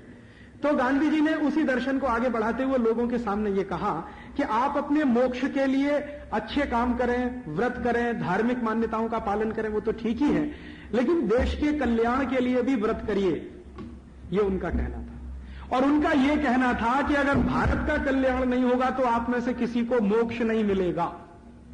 बिल्कुल स्पष्ट कह दिया। ये कहने की हिम्मत आज तक किसी धर्मगुरु में नहीं हुई। मैंने हिंदुस्तान के इतिहास में शंकराचार्य से लेकर आज तक बहुत सारे धर्मगुरुओं को पढ़ा और काफी को आज के जमाने में सुना भी। किसी में हिम्मत नहीं है ये कहने की कि जब तक देश का कल्याण नहीं होगा तुमको मोक्ष नहीं मिलेगा, तुम्हारी आत्मा भटकती ही रहेगी। तो देश का कल्याण कर लो, तुम्हारा मोक्ष अपने आप हो जाएगा। और फिर किसी ने गांधी जी से पूछा कि आप ये सब काय के लिए करते हैं, अंग्रेजों को भगाना, हिंदुस्तान को नए सिरे से खड़ा करना। तो गांधी जी ने कहा, ये सब मैं मोक्ष के लिए करता हूं, ये मत कहना कि भारत की आजादी के लिए करता हूं। ये उनका लिखा हुआ वाक्य है, ये सब मैं मोक्ष के लिए करता हूं। तो किसी ने कहा मोक्ष माने क्या, कि ईश्वर की प्राप्ति। तो ईश्वर की प्राप्ति के लिए मैंने ये तय किया है मेरा रास्ता। तो उन्होंने कहा कि इससे ईश्वर की प्राप्ति कैसे होगी। तो वो सुनाने लगे, देखो भारत आजाद हो जाएगा, आजाद होने के बाद खुशहाल हो जाएगा, गरीबी खत्म हो जाएगी, बेकारी खत्म हो जाएगी, भूखमरी खत्म हो जाएगी, अन्याय नहीं होगा, हर व्यक्ति को सम्मानजनक जीवन बिताने का अधिकार मिलेगा। ये सब जब हो जाएगा तो मुझे मोक्ष मिल जाएगा। अब आप देखिए, इतना बड़ा योगी आदमी किस बात की कल्पना करता है। हम लोग कल्पना करते हैं ना, मोक्ष उन्हीं को सिद्ध होता है जो योगी होते हैं। और योगी कौन होता है, जो अपने को दूसरों से ऊपर उठा लेता है। लेकिन गांधी जी कह रहे हैं कि मैं अकेला ऊपर नहीं उठूंगा, ये सबको अपने साथ ऊपर उठाऊंगा, तब मुझे मोक्ष मिलेगा। इससे बड़ा योगी पुरुष कौन होगा। तो इस योगी पुरुष के जीवन से अगर हम कुछ सीख सकें, वो यही कि हम अपने आप को ही नहीं, दूसरों को भी अपने साथ उठाएं। और दूसरों को अपने साथ क्यों उठाएं, मैं ऐसा मानता हूं कि महात्मा गांधी की आत्मा भटक रही है, उनको मोक्ष नहीं हुआ है। अगर वो जीवित रहते तो शायद वो काम करते जो उन्होंने अपने लिए तय किया हुआ था। आजादी आने के तत्काल बाद किसी ने पूछा कि गांधी जी आजादी आ गई, अब बिरला जी ही थे, एक दिन सवाल करने लगे, अब क्या करेंगे। तो उन्होंने कहा, अब तो तुम्हारे साथ लड़ना है। आप सोचिए, जो बिरला जी महात्मा गांधी के पास अपना ब्लैंक चेक रखते थे, उन्होंने एक दिन सवाल किया कि अब तो आजादी आ गई। और गांधी जी की आदत थी रोज मालिश करवाते थे, तेल से मालिश करवाते थे। तो एक दिन बिरला जी पहुंच गए सेवाग्राम आश्रम और गांधी जी की मालिश चलती थी। तो पूछ लिया कि अब मालिश क्यों करा रहे हैं, अब तो अंग्रेज भाग रहे हैं, अब आपको किससे लड़ना है, कि अभी तो तुमसे लड़ना है।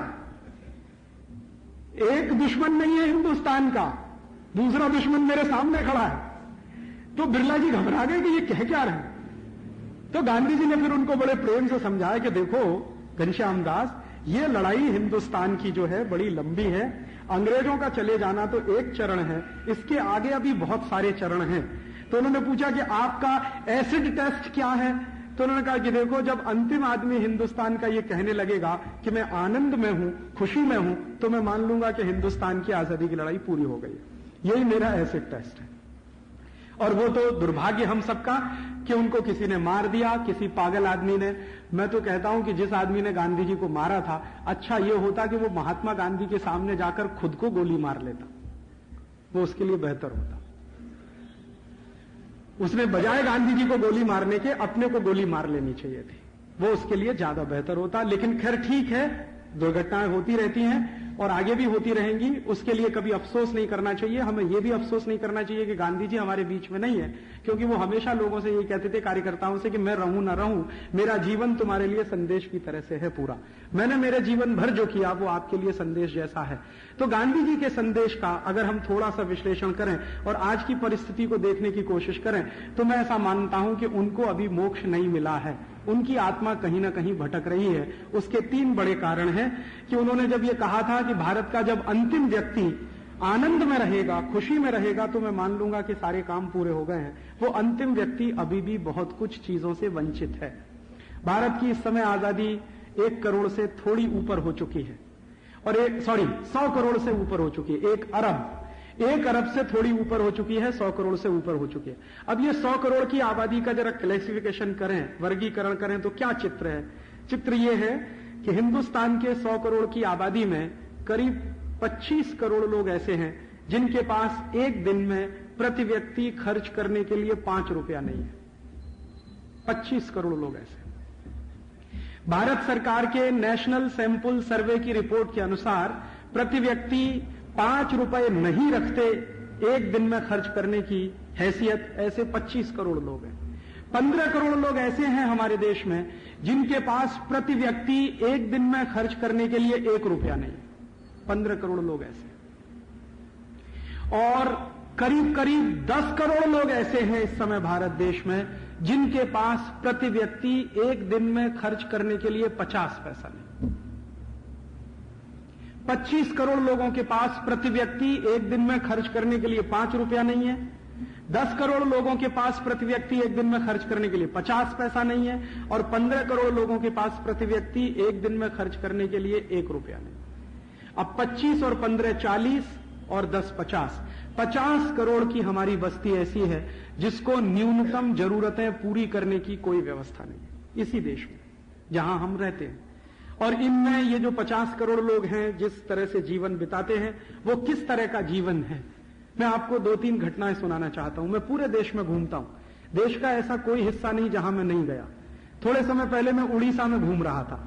उड़ीसा में एक गांव है, उसका नाम है भवानीपट्टनम। वो गांव जो है डिस्ट्रिक्ट सेंटर है कालाहांडी जिले का। कालाहांडी नाम का जिला है, भवानीपट्टनम नाम का गांव है। वहां मैं एक बार गया। उस गांव को जाते समय सड़क के किनारे से जब मैं गाड़ी से जा रहा था तो मैंने 2-3 स्थानों पर बाजार देखा जहां पर बच्चे बिकने के लिए बैठे थे। बच्चों को बेचने के लिए बाजार लगते हैं वहां, और बच्चों को बेचा जाता है उसी तरह से जैसे का बेचा जाता है, टमेटा बेचा जाता है, बैंगन बेचा जाता है। और जिन बच्चों को मैंने बिकते हुए देखा मेरी आंखों से, उनके गले में एक तख्ती लटकी हुई थी, उस पर रेट लिखा हुआ था। जैसे लड़का खरीदना है 10 साल से ऊपर का है तो उसका रेट है 50 रुपया, और लड़की खरीदनी है 15 साल से ऊपर है तो उसका रेट है 35 रुपया। 35 रुपए में 15 साल से उम्र के ऊपर की लड़की आपको खरीदने में मिल जाएगी, 50 रुपए में 10 साल से ऊपर का लड़का मिल जाएगा। जिन स्थानों पर मैंने ये बाजार लगे हुए देखे वहां पर मैंने मेरी गाड़ी रुकवाई और उनको कहा कि भाई ये क्या है, तो उन्होंने कहा ये बच्चे बिकने के लिए आते हैं, यहां अक्सर इस तरह के बाजार लगते हैं। तो मैंने पूछा साल में कितनी बार लगते हैं? उन्होंने कहा आप साल की बात कर रहे हैं, महीने में पूछिए। मैं सोच रहा था कि कभी साल में 1 आध बार होता होगा। उन्होंने कहा नहीं, महीने में पूछिए कितनी बार लगते हैं। अब मुझे क्या हुआ कि एक माँ बाप जो अपने बच्चे को बेचने के लिए बैठे थे, प्रतीक्षा करते थे, बाजू में बच्चे के गले में तख्ती लटकी थी, 55 रुपए का उसका रेट था, 13-14 साल का लड़का था। मैंने उसके बाप को जाके पूछा, मेरे साथ एक कार्यकर्ता था जो उड़िया भाषा जानता है, तो मैंने उसको कहा इसको उड़िया भाषा में पूछो कि ये अपने बच्चे को क्यों बेचना चाहता है। तो उसने पूछा, तो उसके बाप ने जवाब दिया कि मेरे घर में खाने को 2 समय रोटी नहीं है, इसको मैं क्या खिलाऊं। तो मैं इसको इसलिए बेचना चाहता हूं कि कोई अमीर आदमी इसको खरीद ले जाए, कम से कम खाने के लिए तो रोज देगा इसको, भले ही वो इसको गुलाम बनाकर रखे, इससे मुझे कोई चिंता नहीं, लेकिन ये ले जाए मेरे घर में से। ऐसी स्थिति के वहां मां बाप है। मेरे जीवन में बहुत बड़ा धक्का उस दिन आया जब मैंने ये दृश्य मेरी आंखों से देखा। किसी तरह मैं भवानीपट्टनम पहुंचा, जल्दी जल्दी मीटिंग खत्म करके, उस दिन मेरा दिल नहीं था भाषण देने में, किसी तरह भाषण पूरा किया। वहां एक दूसरा दृश्य देखा मैंने। मेरे भाषण को सुनने के लिए बहुत सारे लोग आए थे, करीब करीब 1200-1300 लोग आए थे।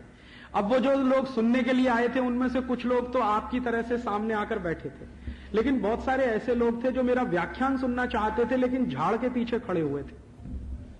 कुछ जहां व्याख्यान स्थल था वहां पे आजू बाजू में लिमड़ा के झाड़ लगे हुए थे, तो वहां वो खड़े हुए थे उसके पीछे। मैंने आयोजक को कहा कि देखो भाई, ये जो पीछे खड़े हुए लोग हैं झाड़ के, इनको सामने लाके बिठाओ ना, ये पीछे क्यों खड़े हैं? जो सब लोग बैठे हैं वो भी आके बैठे। तो उसमें से एक ने कहा कि राजीव भाई वो आपके सामने नहीं आ सकते। मैंने पूछा क्यों नहीं आ सकते? तो उसने कहा उनके शरीर पर इतने कपड़े नहीं है कि वो आपके सामने आकर बैठ सके। दूसरा धक्का उस दिन मुझे तब लगा। फिर मैंने मेरे कार्यकर्ता को कहा जिसने ये आयोजन किया था कि भाई तुम कुछ ऐसी व्यवस्था करो कि मैं भवानीपट्टनम के आसपास के 10-20 गांव देखना चाहता हूं, और गरीबी क्या है उसका मैं दर्शन करना चाहता हूं। महात्मा गांधी जिस अंतिम व्यक्ति की बात कहा करते थे भारत में उसको उच्च स्थान मिलना चाहिए, वो अंतिम व्यक्ति किस स्थिति में रहता है वो जरा मैं देखना चाहता हूं मेरी आंखों से, शायद मुझे उसमें से कुछ प्रेरणा मिले। तो मेरे कार्यकर्ताओं ने मेरे 2-3 प्रोग्राम कैंसिल करके मुझे गांव में घुमाना शुरू किया। तो भवानीपट्टनम से करीब 30 किलोमीटर दूर में एक गांव में गया, और उस गांव में जाने के बाद मैं ये देखने लगा कि कौन सा घर ऐसा है जो अच्छे तरीके से बनाया गया है। तो एक भी घर मैंने ऐसा नहीं देखा मेरी आंखों से जहां लकड़ी का कोई दरवाजा लगा हो, और एक भी घर ऐसा नहीं था जहां कोई छत रखने के लिए कुछ व्यवस्थित कुछ किया गया हो। छत भी क्या है, वो जो धान की फसल होती है, पैडी जब पैदा होता है तो पैडी को पैदा होने के बाद जब फसल पक जाती है उसमें से धान तोड़ के निकाल लिया जाता है, उसका जो फूस बचता है, भूसा बचता है, उसको डाल के तो छत बनी हुई है और उसमें कुछ डंडे वंडे लगे हुए, बस यही छत है, दरवाजा है नहीं।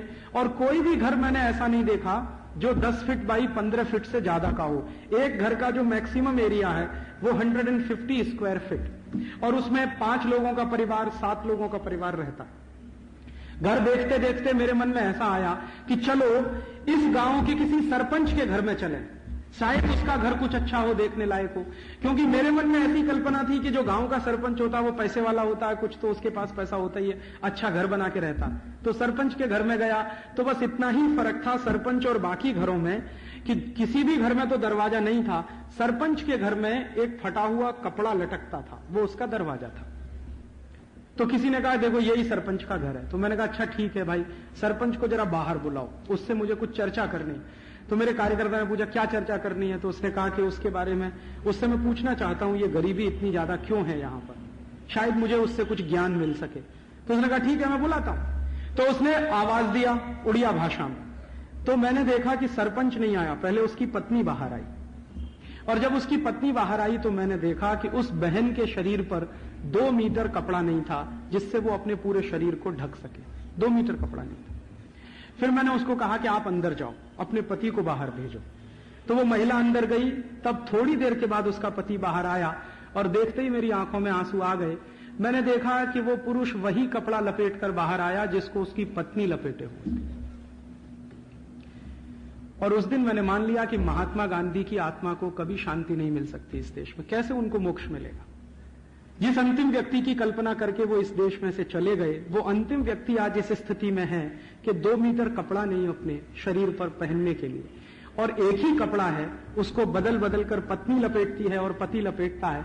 पत्नी जब पानी भरने के लिए जाती है तो कपड़े को लपेट कर जाती है, पति जब बाजार में कहीं मजदूरी का काम करने के लिए जाता है तो पत्नी को अंदर रख के वो कपड़ा लपेट कर बाहर जाता है। ऐसी परिस्थिति में हिंदुस्तान के करोड़ों परिवार रहते हैं। भारत सरकार के आंकड़ों के अनुसार अभी हमारे देश में 11 करोड़ परिवार ऐसे हैं जिनमें प्रति व्यक्ति एक आदमी के पास 2 मीटर कपड़ा नहीं है पहनने को। 11 करोड़ परिवार ऐसे हैं पूरे देश में। सरकार के आंकड़ों के अनुसार 13 करोड़ परिवार ऐसे हैं हमारे देश में जहां की महिलाओं को, माताओं को, बहनों को संडास की व्यवस्था नहीं है अपने घर में। उन महिलाओं को शौच की व्यवस्थाओं को किसी तरह से पूरा करने के लिए सड़क के दोनों किनारे बैठना पड़ता है। और मैं भारत के गांव-गांव में जाता हूं तो सबसे ज्यादा कोई मुझे, मेरा कार्यकर्ता पूछता है कि राजीव भाई आपको सबसे ज्यादा तकलीफ किस बात से होती है? तो मुझे सबसे ज्यादा तकलीफ उस समय होती है कि जब मैं किसी गांव में घुस रहा होता हूं, मेरी गाड़ी की हेडलाइट सड़क के दोनों किनारे पड़ती है और बहुत सारी महिलाओं को उठ जाना पड़ता है। मेरी गाड़ी निकल जाने के बाद फिर उनको बैठना पड़ता है। उस समय मेरे दिल को सबसे ज्यादा चोट लगती है और मैं अंदर ही अंदर कुड़ता रहता हूं, घुलता रहता हूं कि आजादी के 53 वर्षों के बाद हम 13 करोड़ परिवारों को संडास की व्यवस्था नहीं दे पाए, 11 करोड़ परिवारों को पहनने के लिए प्रति व्यक्ति 2 मीटर कपड़ा नहीं दे पाए। हमारे हिंदुस्तान में अभी भी कुल परिवारों की संख्या 22 से 23 करोड़ है। थोड़ा लिबरल एस्टीमेट अगर लगाया जाए तो कुल परिवारों की संख्या भारत में 25 करोड़ है। तो 25 करोड़ परिवारों में से 13 करोड़ इतनी गरीबी में रहते हैं कि ना तो उनके पास पहनने को कपड़ा है, ना संडास की व्यवस्था है, ना खाने को ठीक से भोजन है, 2 समय को ठीक से मिलता नहीं। कभी मिल जाए तो वो धन्यता मानते हैं, अगले दिन ईश्वर से प्रार्थना करते हैं कि इसी तरह से मिलता रहे। तो एक तो ये भारत का चित्र है, और दूसरी तरफ भारत का एक चित्र और है जिसको देखकर मुझे कभी खुन्नस आती है, मन में गुस्सा भी आता है, और वो चित्र है बंबई का, दिल्ली का, बंगलौर का, मद्रास का, कलकत्ता का। वो चित्र क्या है मेरे मन में जो गुस्सा पैदा करता है वो ये कि वहां उड़ीसा के गांव में रहने वाला आदमी रोज 8 घंटे हाड़ तोड़ मेहनत करता है और उसकी पत्नी को 2 मीटर पहनने को कपड़ा नहीं मिलता, और यहां बंबई के स्टॉक एक्सचेंज में बैठकर कोई आदमी सिर्फ फोन पर हाय हेलो करता है और एक दिन में 1000 करोड़ बना लेता। तब मुझे खुन्नस आती है कि ये कौन सी व्यवस्था है जहां हिंदुस्तान का सबसे अंतिम आदमी 8 घंटे मेहनत करे, कहीं हाड़ तोड़ धान लगाए, गेहूं लगाए, गन्ना लगाए, हमारे खाने के लिए पैदा करे, उसको खाने को 2 समय की रोटी नहीं। सबसे ज्यादा मेहनत होती है खेती के काम में, उससे ज्यादा मेहनत का काम दुनिया में कोई दूसरा नहीं। सबसे ज्यादा स्किल्ड वर्क है दुनिया में वो खेती का काम है, उससे ज्यादा स्किल्ड दुनिया में कोई काम नहीं। तो उसको 8 घंटे भयंकर मेहनत करने के बाद भी 2 समय खाने को ना मिले, पहनने को ना मिले, उसकी पत्नी को संडास के लिए बाथरूम ना मिले, और दूसरी तरफ यहां फोन पर कुछ इधर उधर करके एक एक आदमी 1000 करोड़ बनाए, 2000 करोड़ बनाए, 5000 करोड़ बनाए। और मैं तो पता नहीं कैसी एक बीमारी फैल गई है हमारे देश के लोगों में कि कुछ लोगों ने तो संकल्प कर लिया है कि 1000 करोड़ से कम संपत्ति होनी ही नहीं चाहिए उनकी, रात दिन उसी में लगे हुए। पूरी जिंदगी का उनका एक टारगेट है कि मेरे पास 1000 करोड़ की प्रॉपर्टी, किसी ने बना रखा है 5000 करोड़ की प्रॉपर्टी, किसी ने बना रखा है 10,000 करोड़ की प्रॉपर्टी। और ये लोग जो 1000 करोड़, 2000 करोड़, 5000 करोड़, 10,000 करोड़ बना रहे हैं, उनको ये नहीं मालूम है कि ये सबका सब एक दिन में ध्वस्त हो सकता है कच्छ की तरह से। जीवन का इतना नंगा सच जो आज हम अपनी आंखों से देख रहे हैं, इसको देखकर अगर हम कोई सबक ले सकते हैं तो वो ये ले सकते हैं, कितना ही अच्छा आशियाना बनाइए, इटालियन मार्बल लगाइए, फ्रांस से लेकर टाइल लाइए और लगाइए, कुछ भी करिए, 1 मिनट भी 7.8 स्केल रिएक्टर पर आया तो ये सब ध्वस्त हो जाने वाला। क्या करेंगे इसका? तो भी जिंदगी का लक्ष्य है किसी का 1000 करोड़, 5000 करोड़, 10,000 करोड़। तो मुझे लगता है कि ये व्यवस्था अगर हम बदलेंगे नहीं तो महात्मा गांधी की आत्मा को शांति मिलेगी नहीं। और सिर्फ महात्मा गांधी की आत्मा की शांति का प्रश्न नहीं है, आपको भी शांति नहीं मिलेगी जी, अगर हिंदुस्तान का एक हिस्सा ऐसा है और दूसरा हिस्सा ऐसा। इसी भारत में मैं देखता हूं कितनी बड़ी विडंबना है, 20, 25, 30 लाख लोग हैं जिनके हाथ में मोबाइल फोन है। 20, 25, 30 लाख, बहुत अधिक, सब जोड़कर। और 9 करोड़ लोग हैं जिनके हाथ में भीख का कटोरा है इसी देश में। 9 करोड़ लोगों को हाथ में हमने भीख का कटोरा दे रखा है और 20-25 लाख लोगों के हाथ में हमने मोबाइल फोन दे रखे हैं, और हम कहते हैं कि भारत का विकास हो रहा है और बहुत तेजी से विकास हो रहा है। हमारा ग्रोथ रेट हम कैलकुलेट करते रहते हैं, 6.5 हो जाना चाहिए, 7.9 हो जाना चाहिए, 10 हो जाना चाहिए, 15 हो जाना चाहिए। कुछ मतलब नहीं है इस ग्रोथ रेट का कि 9 करोड़ लोगों के हाथ से भीख का कटोरा अगर आप नहीं निकाल पाते। कोशिश तो ऐसी करिए कि हिंदुस्तान के हर आदमी के हाथ में मोबाइल फोन हो, तब तो उसमें कुछ सार्थकता है। और अगर ऐसा हिंदुस्तान नहीं बना सकते हम तो यह हिंदुस्तान आपको जिंदा भी नहीं रहने देगा। वो आप भी सोच लीजिए इसके बारे में, क्योंकि ऐसी व्यवस्थाएं बहुत दिनों तक चलती नहीं है जिन व्यवस्थाओं में 4-5 करोड़ लोगों के पास तो शायद हजारों करोड़ की प्रॉपर्टी और 96-97 करोड़ लोगों के पास कुछ भी नहीं इस देश में। यह व्यवस्था बहुत दिन नहीं चल सकती और वो चलेगी नहीं, वो टूटती जा रही है। और यह व्यवस्था के टूटने के कुछ बड़े कारण हैं। उनमें से एक बड़ा कारण है हमारे हिंदुस्तान में जो मॉडल हमने बनाया है डेवलपमेंट का, वो सारा का सारा मॉडल उधार का है। अमेरिका से कुछ उधार ले लिया, यूरोप से कुछ उधार ले लिया, दुनिया भर के देशों से उधार लेकर हमने हमारा डेवलपमेंट का मॉडल बना लिया। और इस डेवलपमेंट के मॉडल में हमारा उद्देश्य क्या है? हमारा उद्देश्य है कि पर कैपिटा इनकम बढ़ती है कि नहीं बढ़ती। हमारा उससे भी बड़ा आज का उद्देश्य यह हो गया है कि इस डेवलपमेंट के मॉडल में पर कैपिटा कंजम्पशन बढ़ता है कि नहीं बढ़ता। अभी तो वो इनकम को बाजू में रख के पर कैपिटा कंजम्पशन बढ़ाने की बात होती है। अमेरिका और यूरोप में जो डेवलपमेंट का मॉडल है उसमें पर कैपिटा कंजम्पशन की बात है, उसी को पूरी तरह से हमने डिट्टो फॉलो कर लिया। अब पर कैपिटा कंजम्पशन बढ़ाने के लिए हम कभी भी ये नहीं सोच पाते कि जब 50 करोड़ लोगों को जिंदगी जीने के लिए न्यूनतम सुविधाएं नहीं मिलेंगी तो कैसे पर कैपिटा कंजम्पशन आप बढ़ाएंगे इस देश का। अगर उनकी जिंदगी चलाने के लिए न्यूनतम जरूरतें पूरी हो सकती हैं तब तो पर कैपिटा कंजम्पशन की बात हम कर सकते हैं। यहां तो कुछ भी नहीं है। यूरोप और अमेरिका ने यह पर कैपिटा कंजम्पशन का जो मॉडल बनाया है उसके पीछे एक बड़ी विशेषता है, उसको अगर हम समझ लें तो शायद कुछ चीजें समझ में आने लगेंगी। और यही कह के मैं ये व्याख्यान पूरा करना चाहता हूं कि जिस यूरोप और अमेरिका ने यह पर कैपिटा कंजम्पशन का मॉडल बनाया है उनकी इकोनॉमी की कुछ मान्यताएं हैं, और उनकी इकोनॉमी की जो मान्यताएं हैं वो इकोनॉमी की जो मान्यताएं हैं वो सोसाइटी में से निकली। उनकी अपनी कुछ सोशल मान्यताएं भी हैं, उनके समाज की भी अपनी मान्यताएं हैं। जैसे यूरोप और अमेरिका का समाज है वो ये कहता है कि पूरा का पूरा जो व्यक्ति है वो सुप्रीम है, बाकी दुनिया में जो कुछ भी है वो व्यक्ति के अधीन है।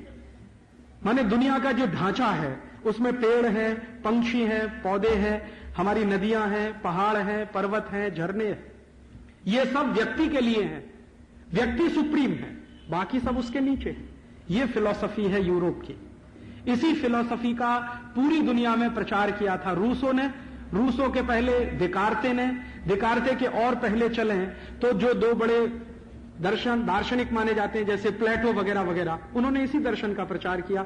इस दर्शन में से क्या निकला? मनुष्य महत्व का है, बाकी सब उसके नीचे है, तो मनुष्य सुप्रीम है, बाकी सब उसके अधीन है। तो मनुष्य चाहे तो प्रकृति का भी नाश कर सकता है, मनुष्य चाहे तो दुनिया के दूसरे लोगों को गुलाम भी बना सकता है। तो दूसरों को गुलाम बना लेना वो पाप नहीं मानते, दूसरों को लूट लेना वो पाप नहीं मानते, दूसरों को सबसर्विएंट बना लेना में उनको कोई तकलीफ नहीं होती। इस मान्यता में से यूरोप बना, इसी मान्यता में से अमेरिका बना। अब हमने भारत के बारे में कभी सोचा नहीं कि अगर हम यूरोप और अमेरिका का मॉडल अपनाना चाहते हैं तो हमको हमारी मान्यता के बारे में सोचना चाहिए। हमारी मान्यता में क्या है? व्यक्ति सुप्रीम नहीं है। हम ऐसा मानते हैं कि ये जो पूरा पर्यावरण है, ये जो प्रकृति है, इस पूरे पर्यावरण में जो भी कुछ हमको दिखाई दे रहा है उनमें से कोई भी सुप्रीम नहीं है, सब बराबर है। हम चींटी को, मक्खी को, मच्छर को, गाय को, बैल को, बकरी को, भैंस को या किसी भी दूसरी चीज को मनुष्य से ऊपर नहीं मानते। सांख्य दर्शन में एक श्लोक है और ऋग्वेद में भी एक श्लोक है, दोनों में स्पष्ट कहा गया है कि जो जीव हैं, जो जंतु हैं और मनुष्य हैं, ये सब समकक्ष है। तो हमारी मान्यता सबको बराबर मानने की है, तो हमने बराबरी की मान्यता रखी है और उन्होंने मनुष्य को सुप्रीम बनाया है।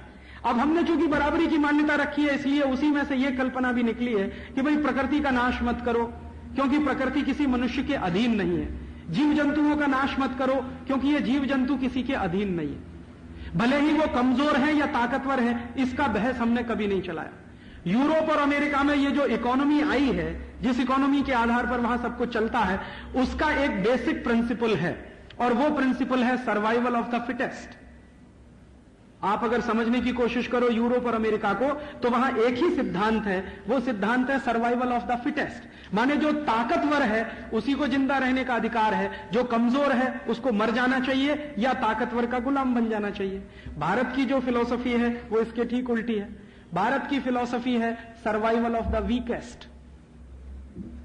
हमने जो फिलॉसफी बनाई है वो फिलॉसफी है सर्वाइवल ऑफ द वीकेस्ट। या बल्कि मैं एक कदम आगे जाकर कहूं तो भारत का जो जैन दर्शन है, बौद्ध दर्शन है या जो पारंपरिक हिंदू दर्शन है, उन तीनों को अगर एक वाक्य में लाना हो तो हमारी फिलॉसफी है survival of the all including the weakest. और यूरोप और अमेरिका की फिलॉसफी है सर्वाइवल ऑफ द फिटेस्ट। हम मानते हैं survival of the all including the weakest, और वो मानते ही नहीं कि वीकेस्ट के लिए कुछ होना। तो उनके जो मॉडल है उनमें गरीबों के लिए, मुफलिसों के लिए, बेकारों के लिए, मर जाने वाले लोगों के लिए कोई स्थान नहीं है। मरते हैं तो मर जाएं। अमेरिका को बनाने में 10-11 करोड़ रेड इंडियंस मर गए, किसी को अफसोस नहीं है इस बात का। अमेरिका की इतनी वैभव तैयार करने में दुनिया के करोड़ों लोगों को लूट लेना पड़ा, उसका उनको कोई अफसोस नहीं है। यूरोप को इतना भव्य बनाने में दुनिया के 50 देशों की संपत्ति लूटी गई, उनको कोई अफसोस नहीं है। तो वो कहते हैं कि जो गरीब है, बेकार है, मुफलिसी वाला, उसको तो मर जाना चाहिए, जो ताकतवर है उसी को जिंदा रहना चाहिए। तो ताकतवर को जिंदा रहने का जब सिद्धांत आप बनाएंगे तो उसमें से निकलेगा कंपटीशन, और कमजोर से कमजोर को जिंदगी बिताने का अधिकार आप देंगे तो उसमें से निकलेगा कोऑपरेशन। भारतीय जो सभ्यता है वो कोऑपरेशन प्रधान है, अमेरिकन और यूरोपियन जो सभ्यता है वो कंपटीशन प्रधान है। अब हम फंस गए हैं कंपटीशन प्रधान सभ्यता में, जबकि हम रहते हैं कोऑपरेशन प्रधान सोसाइटी में। हमारी जिंदगी का कॉन्ट्रडिक्शन देखिए, जिंदगी की कितनी बड़ी डाइकोटोमी में हम हैं कि मान्यता हमारी कंपटीशन वाली है और रहने की जगह कोऑपरेशन वाली है। कैसे चलेगी ये व्यवस्था? और चूंकि हमने कंपटीशन प्रधान मान्यता को अपने दिमाग में भर लिया और ये माना कि बिना कंपटीशन के डेवलपमेंट नहीं होता, मैं ये कहता हूं कि भारतीयता में बिना कोऑपरेशन के डेवलपमेंट नहीं हो सकता। तो हमने क्या किया कि कंपटीशन प्रधान मान्यताओं की चीजों को, तकनीकी को और उनके संसाधनों को लेना शुरू किया और जबरदस्ती उसको कोऑपरेशन प्रधान सोसाइटी में इंप्लीमेंट करना शुरू किया। उसमें से ये निकला है जो आज हम देखते हैं कि 20 लाख लोगों के हाथ में मोबाइल फोन, 9 करोड़ लोगों के हाथ में भीख का कटोरा, 3-4 करोड़ लोगों के पास हजारों करोड़ की प्रॉपर्टी और 96-97 करोड़ लोगों को खाने के लिए भी नहीं। ये इसी में से निकला है। अब हमारे सामने प्रश्न यह है कि हम करें क्या? तो महात्मा गांधी को अगर सच्ची श्रद्धांजलि हम देना चाहते हैं तो ये करें। गांधी जी कहते थे कि किसी भी देश की इकोनॉमी उस देश की मान्यताओं के आधार पर अगर बनेगी तो सस्टेनेबल होगी, और उस देश की मान्यताओं के विरुद्ध कोई मान्यताओं को आयात करके बनेगी तो सस्टेनेबल नहीं होगी। हम अगर हमारी इकोनॉमी को सस्टेनेबल बनाना चाहते हैं तो अपनी मान्यताओं के हिसाब से नया स्ट्रक्चर खड़ा करना पड़ेगा जिसमें कोऑपरेशन की प्रधानता होगी, कंपटीशन की नहीं। अगर हम कोऑपरेशन की प्रधानता के आधार पर काम करना शुरू करें तो ये जो दिखाई दे रहा है भारत, इसको 20 साल में हम बदल सकते हैं। बहुत मुश्किल नहीं है। और इस भारत को अगले 20 से 25 सालों में बदल देने के लिए मैंने एक प्लान तैयार किया और वो प्लान अगले 25 वर्षों के लिए तैयार किया। और मैं चाहता हूं कि अगले 25 वर्षों तक इस प्लान पर हम सब लोग अगर काम करें तो 25 वर्षों के बाद हमारी जो नई पीढ़ी जवान होगी, जैसे ये सामने कुछ बच्चे मुझे दिखाई दे रहे हैं, ये शायद उस भारत के बारे में जो गांधी जी ने कभी सपना देखा था रह सकेंगे ऐसे भारत में और उसको और बेहतर बनाने के लिए काम कर सकेंगे। आप पूछेंगे राजीव भाई ये 25 साल की जो योजना है इसके कुछ सूत्र आप बता दीजिए। 2-3 सूत्र बता के मेरा व्याख्यान में पूरा करता हूं। सबसे पहला सूत्र ये है कि हमारे देश में ये जो कंपटीशन घुस गया इसमें से बाहर निकलना है हमको। तो कंपटीशन से बाहर निकलने के लिए दूसरा विकल्प क्या है? कोऑपरेशन में जाना है। तो कोऑपरेशन के लिए क्या करना है? हर एक व्यक्ति दूसरे की मदद करे। मैं रहता हूं, मेरा कोई पड़ोसी है, वो मुझसे नीची स्थिति में है तो मैं उसकी मदद करूं। उसका कोई पड़ोसी है वो उसकी मदद करे, उसका कोई पड़ोसी है वो उसकी मदद करे। अब आप पूछोगे कि मदद कैसे करें? खैरात दें क्या उसको? पैसा दें क्या? भीख दें? भीख नहीं चाहिए उसको, खैरात भी नहीं चाहिए उसको। उसको सम्मानजनक जिंदगी बिताने के लिए कुछ जरूरतें हैं, वो पूरा करने के लिए आपका सहयोग चाहिए। तो आप कैसा सहयोग कर सकते हैं?